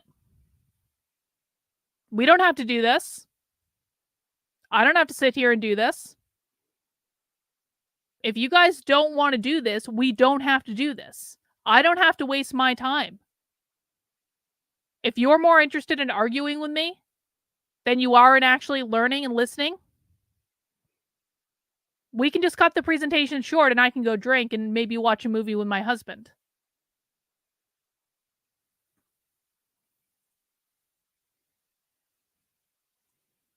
Movements or heroes. We're looking for tactics and strategies that are heading in the right direction, and of coalitions we can form around certain objects and goals, and not holding out for the pure movement or the pure leader. Yeah, I think that's such a beautiful message. And it's true, you know, and there's something important about this kind of narrative writing where you do find yourself rooting for people, you know, and I guess especially these 19th century figures who are out on the lecture circuit, right? There are so many people who appear in this book. You know, you mentioned it's like, oh, yeah, she gave 46 lectures in like 5 months. And, you know, I'm sitting here as someone that gives a lot of lectures, like, you know, feeling a migraine coming on, but also being like, ooh, I know what that feels like when you are in the work and you become, you know, aware of your imperfections, but you're also getting bogged down in movement work, in organizing, right, in politics, and how messy that can really become. And I think there is something really gripping about sitting with that.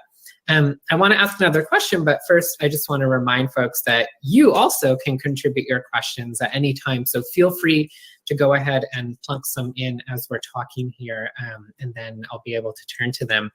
But I did want to kind of pick up on where you were going there and turn our sights on, you know, what's going on today, you know, the trouble with white women indeed.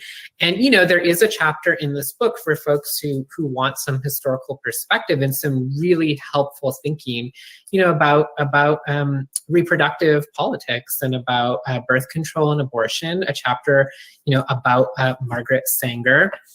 And it's one that I think does some really helpful work in talking about how Margaret Sanger's, you know, white supremacy or eugenics have been actually also weaponized by anti-abortion activists. And so Margaret Sanger being this kind of embattled character, right? You know, because she really has sort of become a character and kind of mythologized, but, you know, you pair her with Dr. Dorothy Farabee in a way that, you know, really trains our eyes on, you know, what actual kind of work was Planned Parenthood trying and failing to do, say, in the South with working class Black women in particular.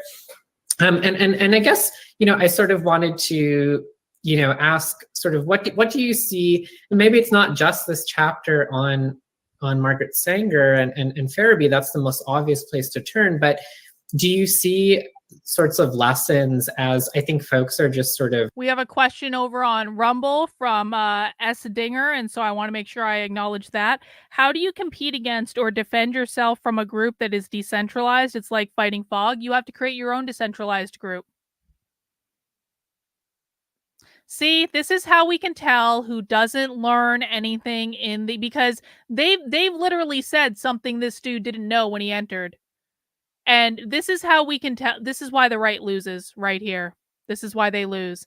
They're not there's nothing I can learn from them. Nothing new. It's boring. It's boring. I'm going to go watch Tim Pool for the 87th time, and he's going to lie to me and tell me things that I want to hear, and he's going to whisper those sweet nothing talking points, and he's going to play his horrible emo music, and it's going to be so much spicier than what we're watching because this is just too boring, and I know everything, even though I proved I didn't know everything earlier in the presentation, but I know everything, and there's nothing I can learn, even though these people are kicking my ass right now. This is just too fucking boring, and Tim Pool is much more entertaining because he tells me everything I want to hear, and he tells me the best talking points, and he tells me that we're winning, and that's all I really want to hear is that we're winning and they're losing.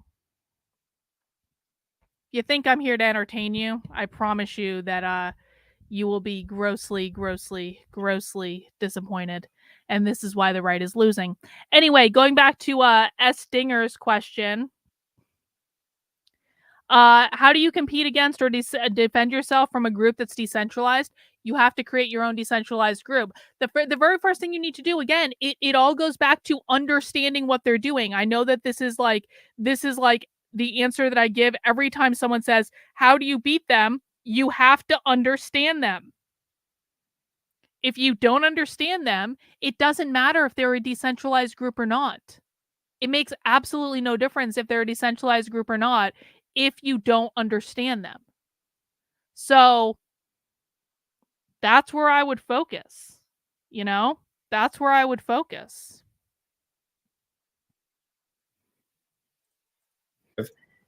Processing, reeling, angry. I mean, you know, I spend a lot of time seeing, you know, people's reactions, for example, you know, during the Supreme Court hearings last week, and it's just this kind of cynicism, pessimism, despondency, despair, this feeling that like, well, you know, things are rigged and we're going to lose Roe versus Wade. And, you know, it's like, I was seeing these kinds of almost like, there were these historical arguments being made, right? Like, wow, this is what you get, liberals or the left. You sat around for 40 or 50 years and let, the Christian right and the Reagan Revolution out-organize you, outspend you, outmaneuver you, or this kind of much more clipped historical imagination that's much more about Trumpism and this sort of fantasy that the Supreme Court has only recently been like this, and maybe the other.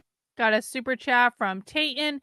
Metaphor, understanding where to hit socialists is like understanding where to hit a man where it counts. It destabilizes them. That is a great point, Tayton. Thank you for that super chat. I also just want to point out that this presentation, I'm pretty sure, was in 2021. They knew they were losing Roe versus Wade in 2021 when the Supreme Court argument happened. They had been preparing for months prior to when the decision was actually announced for losing Roe v. Wade.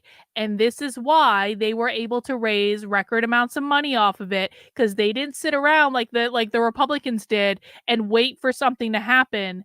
They actually got their asses in gear, and they got proactive, and they planned against it. That's why these people were not actually that upset when Roe got overturned, because they already had plans to get around any abortion bans that would happen. They already had plans to get abortion pills into different states. They already had talking points. They already had fundraising. They shot out of the cannon and just started raising record amounts of money. They had commercials ready to go. They had presentations ready to go. I remember when the draft decision of Roe v. Wade was released, and I said to pro-lifers, why aren't you holding rallies to celebrate this? This is what you say you wanted. This is what you said you wanted for 40 years. What, the draft decision has just been released. It's favorable to you. Why aren't you holding rallies to celebrate? Why aren't you doing anything to celebrate? Do you know what the answer I got from pro-lifers was? Well, we can't do anything because it's not finalized yet. And then when it was finalized, they didn't do anything then. These people, when the hearing happened, she just said it, when it happened in 2021, they knew they were losing. They didn't stop and wait.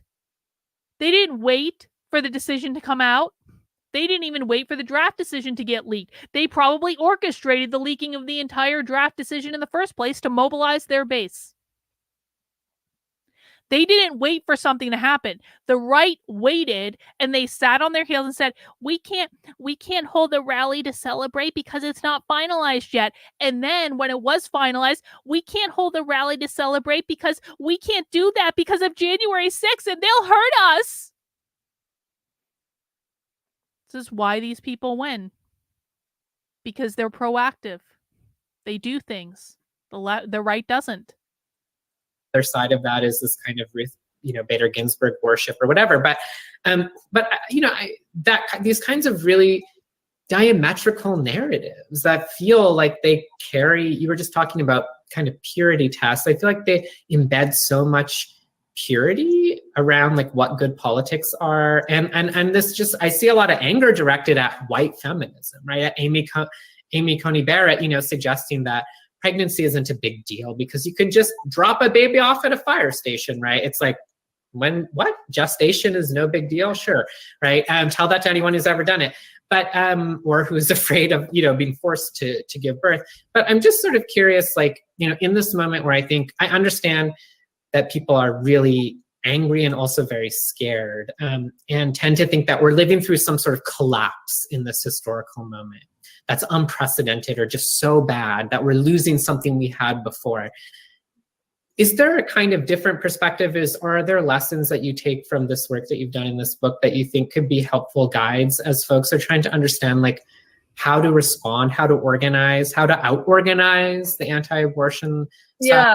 Yeah, I think I have two responses to that. And one is, this chapter contrasts Margaret Sanger's approach to birth control, which was highly eugenic. It's not eugenic in the way that she's often accused of now. She wasn't a particular racist. She was actually relatively anti-racist for her time period. Anti-capitalist. Kino, this is a night of celebration. My cousin's wife just gave birth to a baby boy. Hail, hail, Kino. Congratulations. That's wonderful news. Thank you. See, a nice ray of sunshine, a nice blue ray of sunshine on this dismal Friday. Congratulations, Kinos. Cheers to you. Cheers to your cousin's wife. Cheers to your cousin. Mazel tov, unironically. I hope you've got a good cigar, my friend. But she had really terrible disability politics. Right? For her, she believed that 1/4 of the world's people were unfit to reproduce because of physical or mental disability. Of course, disability accusations of unfitness gets overdetermined by race and poverty and immigration status. But on its face, her belief in the vast inequality of people and that birth control would improve society by preventing the wrong people from giving birth wasn't actually especially a racist project, but it was a very single axis focus on the idea that preventing the wrong kind of births could improve society. And then the other half of her agenda, of course, was to give women that she would call fit the opportunity to decide whether or not to give birth, right? So it's voluntary motherhood for the fit and remove fertility from the unfit via especially birth control, but also potentially sterilization for her. And that is a single axis goal of what a feminist reproductive agenda looks like. Is a goal that says we are about preventing births. That's what a women's liberation project can look like when it comes to reproductive health.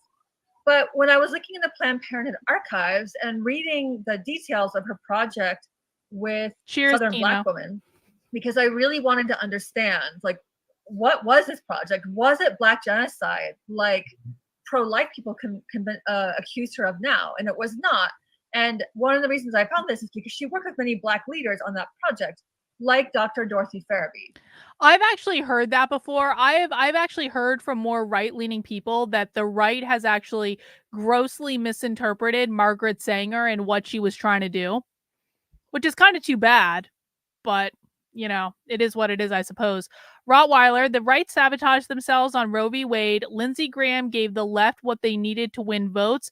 When he mentioned a federal ban, they were counting on it, and the right couldn't help themselves. They never can. Thank you, Rottweiler. I appreciate it. And Dr. Dorothy Farabee had developed an agenda of birth control and reproductive health that we would now call reproductive justice, as was named a term that was coined by Black women activists in the 1990s. And that is a feminist approach to reproduction that has 3 goals. It says, yes, we need to enable women and people to prevent pregnancy.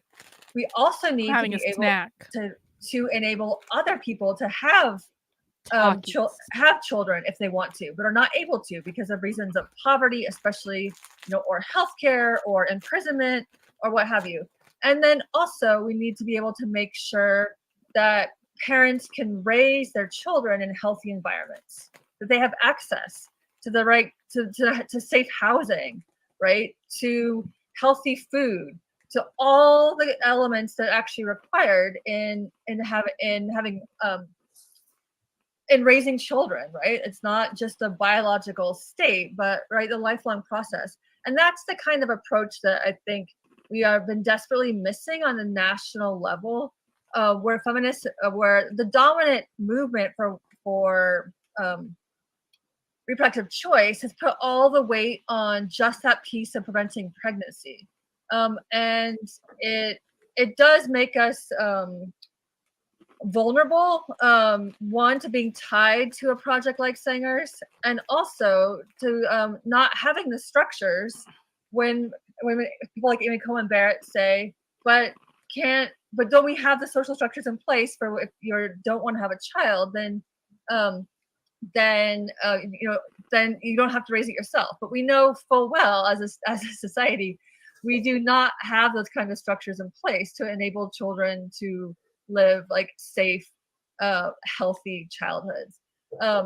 That single axis focus that is characteristic of white feminism, right, have one goal, which is, in the case of birth control, just preventing pregnancy, has been a real liability to us. That said, I do not want to accuse feminism for being why we are possibly losing Roe v. Wade. I think that would be really backward, right? And the right has been tremendously organized. This has been the #1 goal for many people since the 1970s. I don't think it's feminists' fault that this is coming on the chopping block, but I do think that it is an invitation to think long and hard about what a feminist reproductive politics actually looks like. Yeah, I totally agree. And it's a moment to think about coalition too, as a sort of process. And you write really movingly in the conclusion about, intersectional feminism as not just a different perspective, right? It's not just, having better representation or inclusion. It's not just about a diversified feminism. It's not just about a feminism that, leads from the bottom or from the people. Kat is bringing up an interesting point. And I wrote about this recently on my Substack. Here, let me show you. I wrote about this. We'll go back to that video in a second, I promise.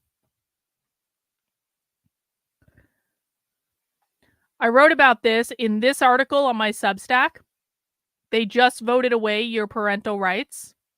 And you can find that right now on carlin.substack.com. Now, the reason that I bring this up, and let me just pull up this picture. Why are abortion and trans rights inextricably linked?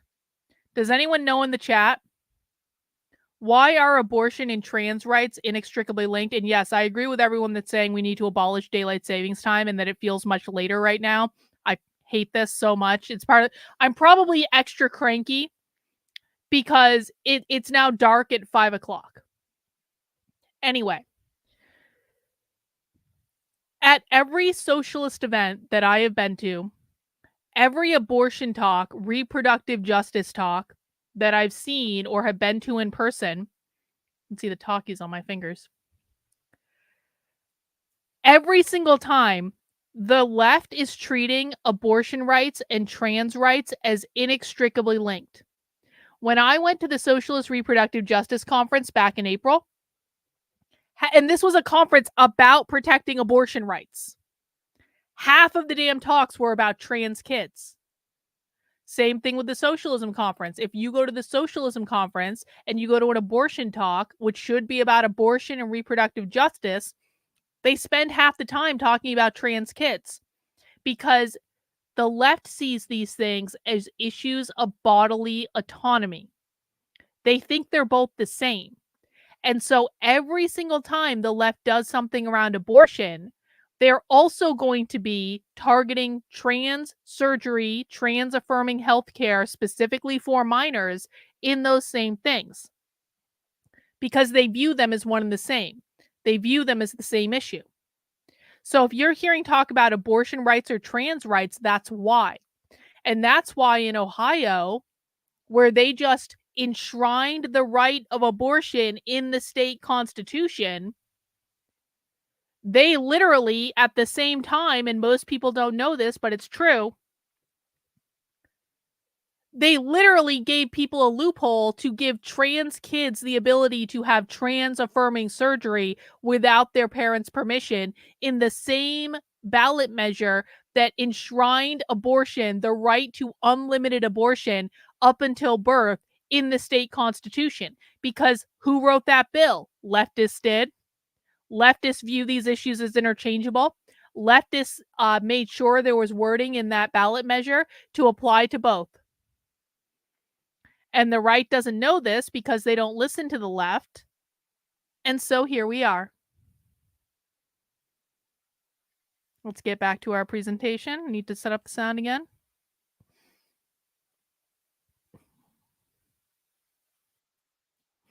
Be oppressed, through not just gender, but also race, nationality, language, class, and, yes, ability. John, but it's John for the win. John, who became a paying supporter on my Substack today. Thank you, John, for your contribution. I do really appreciate that. John in for the win. Both trans and birth control liberate women from the struggle of the gender binary and the unpaid labor of reproduction. Well done, my friend. Perfect answer. Beautiful. It's also, about being able to build political coalition across difference in a way that obviously white feminism doesn't want to do, right? White feminism has a singular definition of a relationship across difference, and that's extraction, right? White women will extract value out of people of color, the working classes, queer people, trans people, and will then discard what they don't want, right? Whether they are, nominally pro-inclusive or literally eugenicists or TERFs or what have you, right? And so there's something I think really important in that lesson, again, too, to maybe part of what I hear you say is like, avoid the kind of hand-wringing gesture that's like, feminism, we failed. We lost this single axis version, right, of Roe v. Wade, so it's our fault, so we obviously don't know how to do anything, right? When a different way of looking at that would be, well, a reproductive justice politics is expansive enough that, and this leads me maybe to the last area I wanted to talk about, as it intersects with some of my work. We've seen also this year, an unprecedented wave, and you mentioned this in the book, of anti-trans legislation, more than has ever, anti-LGBT legislation more than has ever been proposed and passed in US history, right? And a lot of that is focused on trans youth, on trans girls and women in sports, and including banning, pediatric gender-affirming care. And, one of the things I've been saying as a historian of trans people, but also as someone who's been speaking in the media, I've been like, look at what these GOP-controlled legislators are interested in. What are their priorities, right? And it's very consistent: anti-abortion, anti-trans, and anti-Black restrictions on voting rights. And it's like, well, now the problem with the single axis framework there, right, is that it doesn't understand the relationship between those three things. Well, if they're all going together, then it suggests to me that our politics has to be as big as that, right? Our coalition has to be as big as that or bigger, right? And I think, we're not trained to think that way. We're not trained to feel comfortable that way. This whole history of white feminism is pushing back, right? All of these ways that the counter history was thrown out, or was not thrown out, but was certainly repressed and kind of hidden from view, not taught in school and whatnot, right? And so it really does seem like, I think you're giving us a lot of opportunity to rethink, like, what are the actual pieces of coalition? Like, who are the groups? And what's feminism? Because it's really, it's a little shocking. Another little shocking thing when I really think about, okay, well, that typical definition of a feminist is someone who believes in the equality of the sexes. Like, that already is white feminism, right? That's already deciding there is a central goal, there's a primary axis of oppression. When she says equality of the sexes, she means the elimination of the gender binary. I hope people know that. When these people say, my mouth is on fire because I just ate a bunch of talkies. When she says equality of the sexes, what she really means is equity of the sexes. These people never really mean equality. It means equity. And so the only way to achieve gender equity is how? How are they going to achieve equal treatment, what they dub as equality of the sexes, but is really equity of the sexes? How are they going to achieve that? Does anyone know? And the beer's going good. 2 ladies, almost done.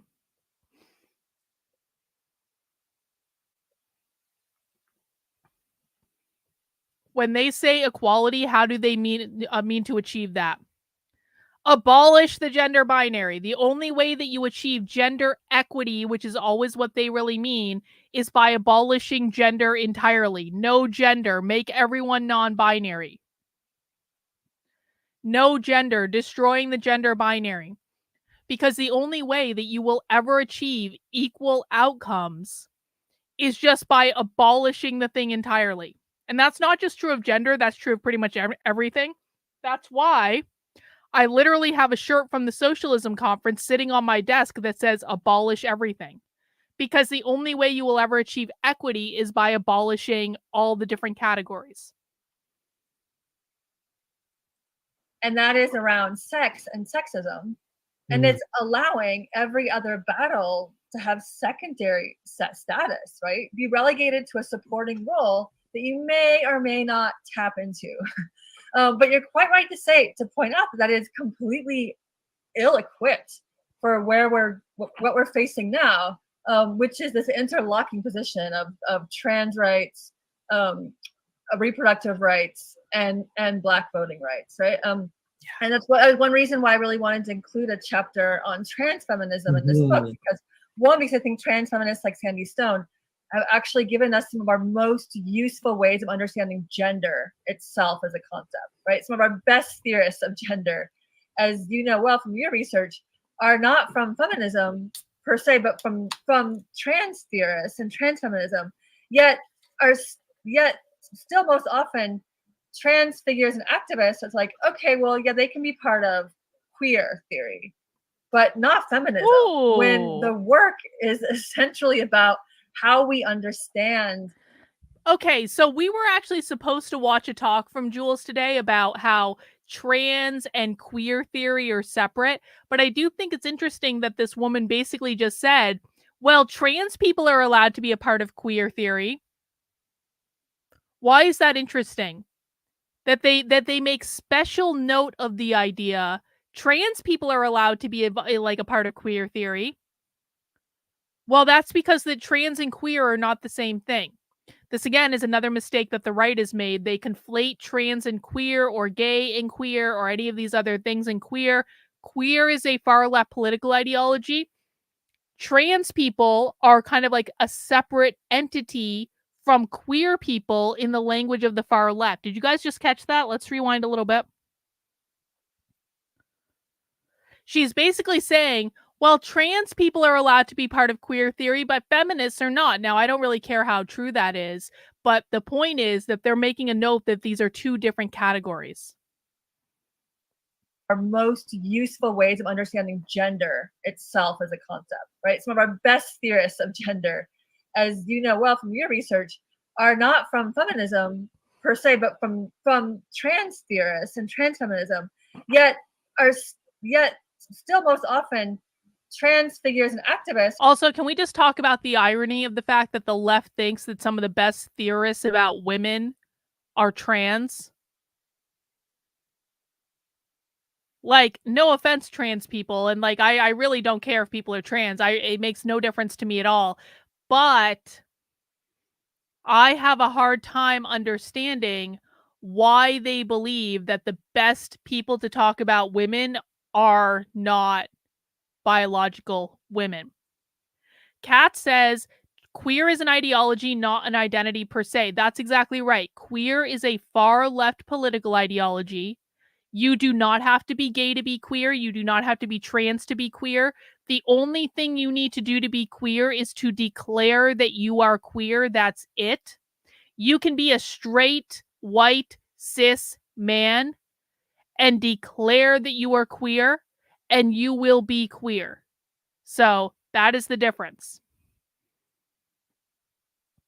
So it's like, okay, well, yeah, they can be part of queer theory, but not feminism, when the work is essentially about how we understand that gender itself as like a medical, scientific, construct and invention. And oh my God.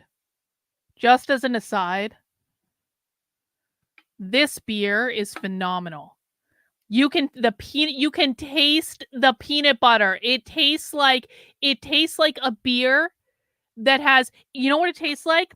It tastes like if you had taken like a spoonful of peanut butter right out of the jar and like you plopped it in the beer and you got a little beer around the peanut butter and then you ate it off the spoon. That's what it tastes like. That's how much peanut butter there is in this beer. That's rare for a peanut butter stout. It tastes like a nice creamy peanut butter with some luscious like creamy stout. Beautiful. Of the 20th century. that I found really important to me, to make to show the importance of trans feminism to feminism at large. But then also, the anti-trans feminist, the anti-trans position is just another iteration of white feminism, right? It says that there's one way to be a woman, there's one common women's history, there's a common experience that women have, and a trans woman couldn't possibly have that. But neither could Harriet Jacobs, neither could AOC, neither could Zakala Shah. Like, women of color have been saying forever that there is no universal experience of girlhood, especially when you factor in race and class. Yeah, it's so well put. I mean, I think the chapter, on trans feminism in this book is electrifying. I mean, it's so welcome and really sorely needed, and beautifully argued. And I wanted to read one part that you were just sort of telegraphing for us, but I love the way that you talk about how trans exclusionary feminism, so-called TERFs, or sometimes now they like to go by the hilarious phrase gender critical, how they really think about the world, right? And part of why I want to dwell on this moment is I often see folks with great intention, right, fire back, well, they're not feminists. That's not feminism. And, which again, as a trans woman of color, I've always been like, yes, it is. This is feminism, okay? This is white feminism. And actually saying that it's not feminism is not holding it accountable. But here's a really just beautiful, succinct explanation this from your chapter. So a biological binary motors the TERF universe. Men are always the oppressor and women always the oppressed. Trans exclusionist feminists adhere to a single axis model of power in which sexism is the basic, underlying, most fundamental social inequality. Capitalism and colonialism and the racism that fuels their engines lay relatively inert. Instead, maleness or femaleness alone pins one place in the social hierarchy. Yo, I have to get a clip of her reading this. I have to get a clip of this. This beautifully lays out what they believe. Sorry, I don't even know where she's going with this, but like that was just such a beautiful clip.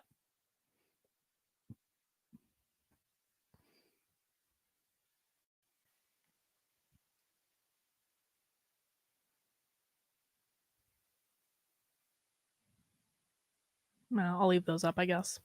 And, which again, as a trans woman of color, I've always been like, yes, it is. This is feminism, okay? This is white feminism. And actually saying that it's not feminism is not holding it accountable. But here's a really just beautiful, succinct explanation this from your chapter. So a biological binary motors the TERF universe. Men are always the oppressor and women always the oppressed. Trans exclusionist feminists adhere to a single axis model of power in which sexism is the basic, underlying, most fundamental social inequality. Capitalism and colonialism and the racism that fuels their engines lay relatively inert. Instead, maleness or femaleness alone pins one place in the social hierarchy and determines individual behavior. In this simplified cosmos, rape and assault are the primary crimes, and women have a common experience of marginalization, assault, and abuse at the hands of men. And I think what's so clarifying about that, and I understand this, really intimately and personally too, is there's an incredible rage that builds up especially for trans women, right? Who these kinds of, you talk about Janice Raymond, who really sort of wrote the Bible for this playbook, who's this former nun, right? And it's just like basically is sort of lightly translating a kind of, really intense Christian worldview into a kind of feminist argument. But, it's being parroted today all over the United Kingdom, all over the United States, really actually across the globe in this kind of global anti-trans network that is very intensely aligned with authoritarian, often xenophobic or ethno-nationalist political movements around the world, not just in the US and the UK, but this kind of incendiary, violent, strategic rhetoric that casts trans women as ontologically, by virtue of existing, as sexual predators, right? That Janice Raymond really inaugurates this, but we start to see this language in the 70s saying that trans women, by existing, commit rape, right? But not, they could just be sitting alone in their house, right? And they're somehow raping women, right? And I think one of the things that's so heinous about that, it's not just that it's actually really violent, sexualizing speech. It's not just that actually, like, trans women in particular disproportionately experience sexual violence, right? And we actually, would think that they would be your allies. It's also that it has this kind of effect, right? It's like soliciting a reactionary kind of intense response, right? And so that's where I think a lot of people's kind of quickness to say, well, they're not feminists. Anyone who sees the world in that lens is not a feminist. And sure, maybe by 2021 standards, someone's saying, yes, well, we know men are purely violent creatures who only dream of subjugating women, and women are, very vulnerable, frail creatures who are always in danger of penises, is like, yeah, that doesn't really sound very sophisticated, but that actually misses the point, right? And I guess I wanted to invite you to elaborate here, because I think one of the things that people miss, right, is I think one of the biggest ruses people understandably fall for with gender critical anti-trans TERFs, right, is they fall for the single axis argument. I see it all the time online, right? Mm-hmm. People get into these ridiculous rhetorical battles with people who are obviously trolls, but they're using the single axis framework, right? And they frame transness as a crisis in the category of sex, right? Or they reject gender as an idea. They're like, well, gender, that's what trans people have, right? It's all these hilarious, like, sure, sometimes it seems funny, like when people, today I saw on Twitter, it's like all these anti-trans people who are like, pronouns, that's what trans people use. And, of course, people clapping back like, you know what pronouns are in a language, right? And I'm like, I know it seems very convenient, but you're conceding to this single axis framework every single time you engage someone on those terms, and you can't correct them out of it. There's no rational discussion there. But so I wonder, I think one of the things that you help us see, and I've been trying to find better ways to say this too, is like, I think it works really well for the United Kingdom and the US to say that gender critical feminism is really classically white feminism. And in the UK, it's kind of obvious because these do seem to be people, who are like truly invested in the notion of the British Empire. That's like, ooh, honey, that ended a while ago. And in the US, they are invested in forms of, white political domination of people of color, and obviously are not showing up, right, around, the threat to reproductive rights or the threat to voting rights, because that serves their interests, right? But could you tell us a little bit more about what it means to call TERFs or gender criticals white feminists? Because, I think, one, obviously it would piss them off, so that's great. But two, I actually think it's really pedagogical for those of us who are in favor of trans rights, but struggle, with this almost like rhetorical hell that we're living through, right? Yeah. How do you argue with someone who's making such outrageous claims? Yeah, I mean, part of it is, identifying this consistency of white feminism across nearly 200 years, and finding that the central, framework, right, the central theory in white feminism is that sexism is the most significant force of oppression, right? And that the discrimination woman faces is more similar than different. And when I say woman singularly, I mean that deliberately, also with a capital W, right? And the way that for Katie Stanton and Susan B. Anthony or Harriet Beecher Stowe, they're like, we need to talk about woman, and they mean this abstract universal woman, which of course always ends up being a default. I'm gonna cut the clip. This die white woman, right? For Jules. I was dying for Jules to say capitalism just one more time. I was dying for it. Sadly, she didn't. But like that was like that whole thing was about and I hope people heard this. That entire thing was about abolishing the gender binary. They kept going back to yes, Spot, I was clipping, that's why I wasn't talking. that whole thing was about abolishing the gender binary because they kept going back to this idea of a single access binary and saying these evil TERFs just see everything in the form of a single access binary. Well, what is the opposite of a single access binary? It's that you don't have a single access binary. It's a infinite access binary. So that was quite literally saying the quiet part out loud of like what these people were trying to do. No, I was not trying to stifle a sneeze. I was trying to not talk. What these people want to do is get rid of what they called in this one the single access binary, which is the single access binary is men over here and women over here. Well, the alternative to that is an infinite number of other genders along the axis. That's what we're talking about. Does everyone get that? Does that make sense to everyone? All right, I think we have about 10 minutes left. Not even 6 minutes left. We're almost done. And by the way, if it wasn't already clear, I know I keep saying I might do this. I know I keep saying I might do a stream later. I might do a stream later. And then later comes around and I'm like, nah. Is there any content out there that like exists in the current ecosystem that would make me mad? That I would be able to yell at? That I would be able to get some aggression out at? Like, has Tim Pool done anything recent that would make me upset? Like, if there's any content out there, like, in the current ecosystem that exists that, like, I should be, like, mad about and yell about and stuff like that, let me know. Because I really am in the mood to do, like, a bitchy stream. It's a really good day for, like, a bitchy stream. I already have, I was actually thinking about this. The Tim Pool Cenk Uyghur thing.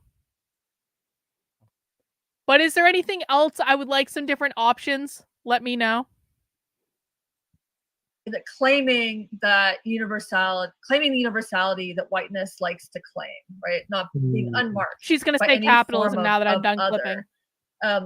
And I see that just at work just as much in anti-trans feminist position. And part of that is because I realize that they're actually developing two forms of essentialism. How do I get my husband to understand you better? I want him to understand me. Well, I mean, have him watch me. I don't know. Like, have him come to Socialism Saturday. We're going to do an epic Socialism Saturday tomorrow. That would be my recommendation. Right. We often talk about their biological essentialism, right? Where they say that sex is real and there's only, male bodies and female bodies and it's very tidy and end of story, right? And they're claiming that biology is destiny when we know, and feminist science studies people have been saying in particular for decades, if not, centuries, that bodies are way more complicated than that, right? On a level of biological. They use sexism referencing the gender binary. Well, of course, because it's sexist against people who aren't on the binary, isn't it? I mean, I would think that would be how they would be interpreting that. Diversity and also cultural diversity. We live in our bodies far beyond a strict male-female binary. So there's that biological essentialism that's pretty obvious when people like J.K. Rowling say, well, sex is real, and so you are fake as a trans person. But there's also what I call in the book an experience essentialism, which is this idea, this fantasy that there is that common universal experience of woman, capital W. And I think for me that is the part that makes the white feminism really clear, because, and in the context of the book, you can see how throughout, like, white feminists are fighting for the rights of women, and they're fighting to put women at the top of power structures because she will redeem them, but not at looking at what are all the other forces of colonialism or capitalism or racism that have put women in charge, right? That have meant that the only obstacles these people are facing are their gender and not any other aspects of the forces of unequal power gaining only ever stronger. I also think it's really interesting, and I think this would be like my last comment, and then maybe we'll wrap up if there's no questions. Is that we have on the one hand people saying, well, these anti-trans people aren't feminists, even though they're arguing they're going to kick trans women out of feminism. But on the other hand, I've been really moved by my friend and colleague Brittany Cooper and the argument that she's long made against saying that why it's important for her, for Black women to hold the term feminism, right? And like she's never been a big fan of womanism because she says to say you're a womanist but not a feminist because feminism is too white is to buy into this history of white feminism and to participate in the erasure of the counter history. And so there's a lot of work to be done for us to unlearn these icons of feminism and to be able to tell this more complicated story about an anti-racist, anti-colonial feminism that also, at the that end, means anti-capitalist. Both of those mean anti-capitalist.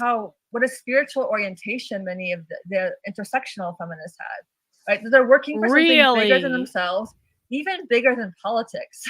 The spiritual orientation of intersectional feminists. Don't tell me they're trying to get rid of spirituality because they just explicitly referenced the spiritual orientation of intersectional feminists, which is not something they do like often. They usually just don't talk about it, but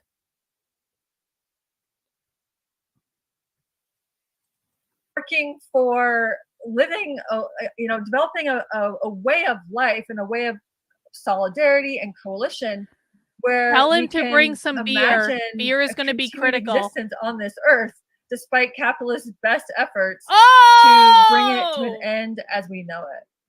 And I find that just so incredibly inspiring. Despite the best efforts of the capitalists. A vision of a kind of feminism that is about remaking the way we live with ourselves and with our world. That's so beautifully put, and I think it's really true. This is a book, like, if you are in the struggle, you are in the movements, and you are looking for a kind of deep dive that can ground you and help connect you to the people that came before you and struggle, like, this is the book for you. But equally, if you are feeling like so many people right now, burnt out, despondent, uncertain of what to do, and really kind of worried about, where are we going to move next, as feminists, like, this really, I think, is an incredible, not just companion and narrative, but also an opportunity for study and for critical reflection, and to really end up in just such a beautiful place in the conclusion to this book. I'm glad you didn't give away too much more, because it's really a rewarding read to get there. And so I just want to thank you so much. Well, it looks like we are done. And H. Tom says it would be awesome to see a multi-window grid of all the people simultaneously saying capitalism. I was just thinking, H. Tom, like, I need to get some sort of like sound effect or something. Like, every time someone says capitalism, ding, ding, ding, ding. It would be very satisfying for me. Every time someone fucking says capitalism, ding, ding, ding. That would be great. So, guys, that is going to wrap us up for today. I know I was a little bit cranky today. What else is new? I'm sorry. It's a cranky day. It's dark. It's cold. There's other reasons I'm cranky. Like, whatever. It is what it is. But tomorrow, we are having possibly the most epic Socialism Saturday in the history of Socialism Saturdays. I have found us a 6-hour socialism, a six this is like even absurd for me to say this, a 6-hour women's socialism conference that was relatively recent. They filmed the entire thing. They put it on YouTube for all of us. And I asked on Twitter last night, should we watch a 6-hour women's socialism conference for Socialism Saturday? And the answer was yes, Carlin. Yes, we should. Yes, we should. So I advised Michigan Wetland Watcher to tell her husband to get several beers. Several. This is going to be a long ass stream. We're going to get through as much as we can. That's going to be at 6 p.m. 6 p.m. tomorrow. 6 p.m. We go an hour later on Saturdays because it's my weekend too. As a reminder, we will be doing a Bitchcraft tomorrow afternoon at 3 p.m. So if you want to come hang out on the private, unrecorded community Zoom for a couple hours, the way to get access to that is by heading over to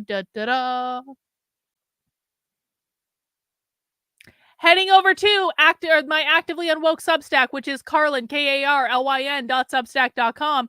If you want the link to join the Bitchcraft tomorrow, it's going to be in this edition of the Unwoke Roundup email, the latest edition. If you scroll all the way down to the bottom, you're going to find this red box. If you are a paid supporter on the Substack, you will get access behind that box, which will give you access to the Bitchcraft link. I will also be sending it out tomorrow. Again, we're going to do Bitchcraft at 3 p.m. tomorrow for all my supporters, where we knit or sew or crochet or paint or draw or do whatever craft of choice that you want. That's going to be for a couple hours. And then at 6 p.m. Eastern time tomorrow, we are going to do our epic Socialism Saturday Women's Socialism Conference marathon viewing. We're going to see how much we get through.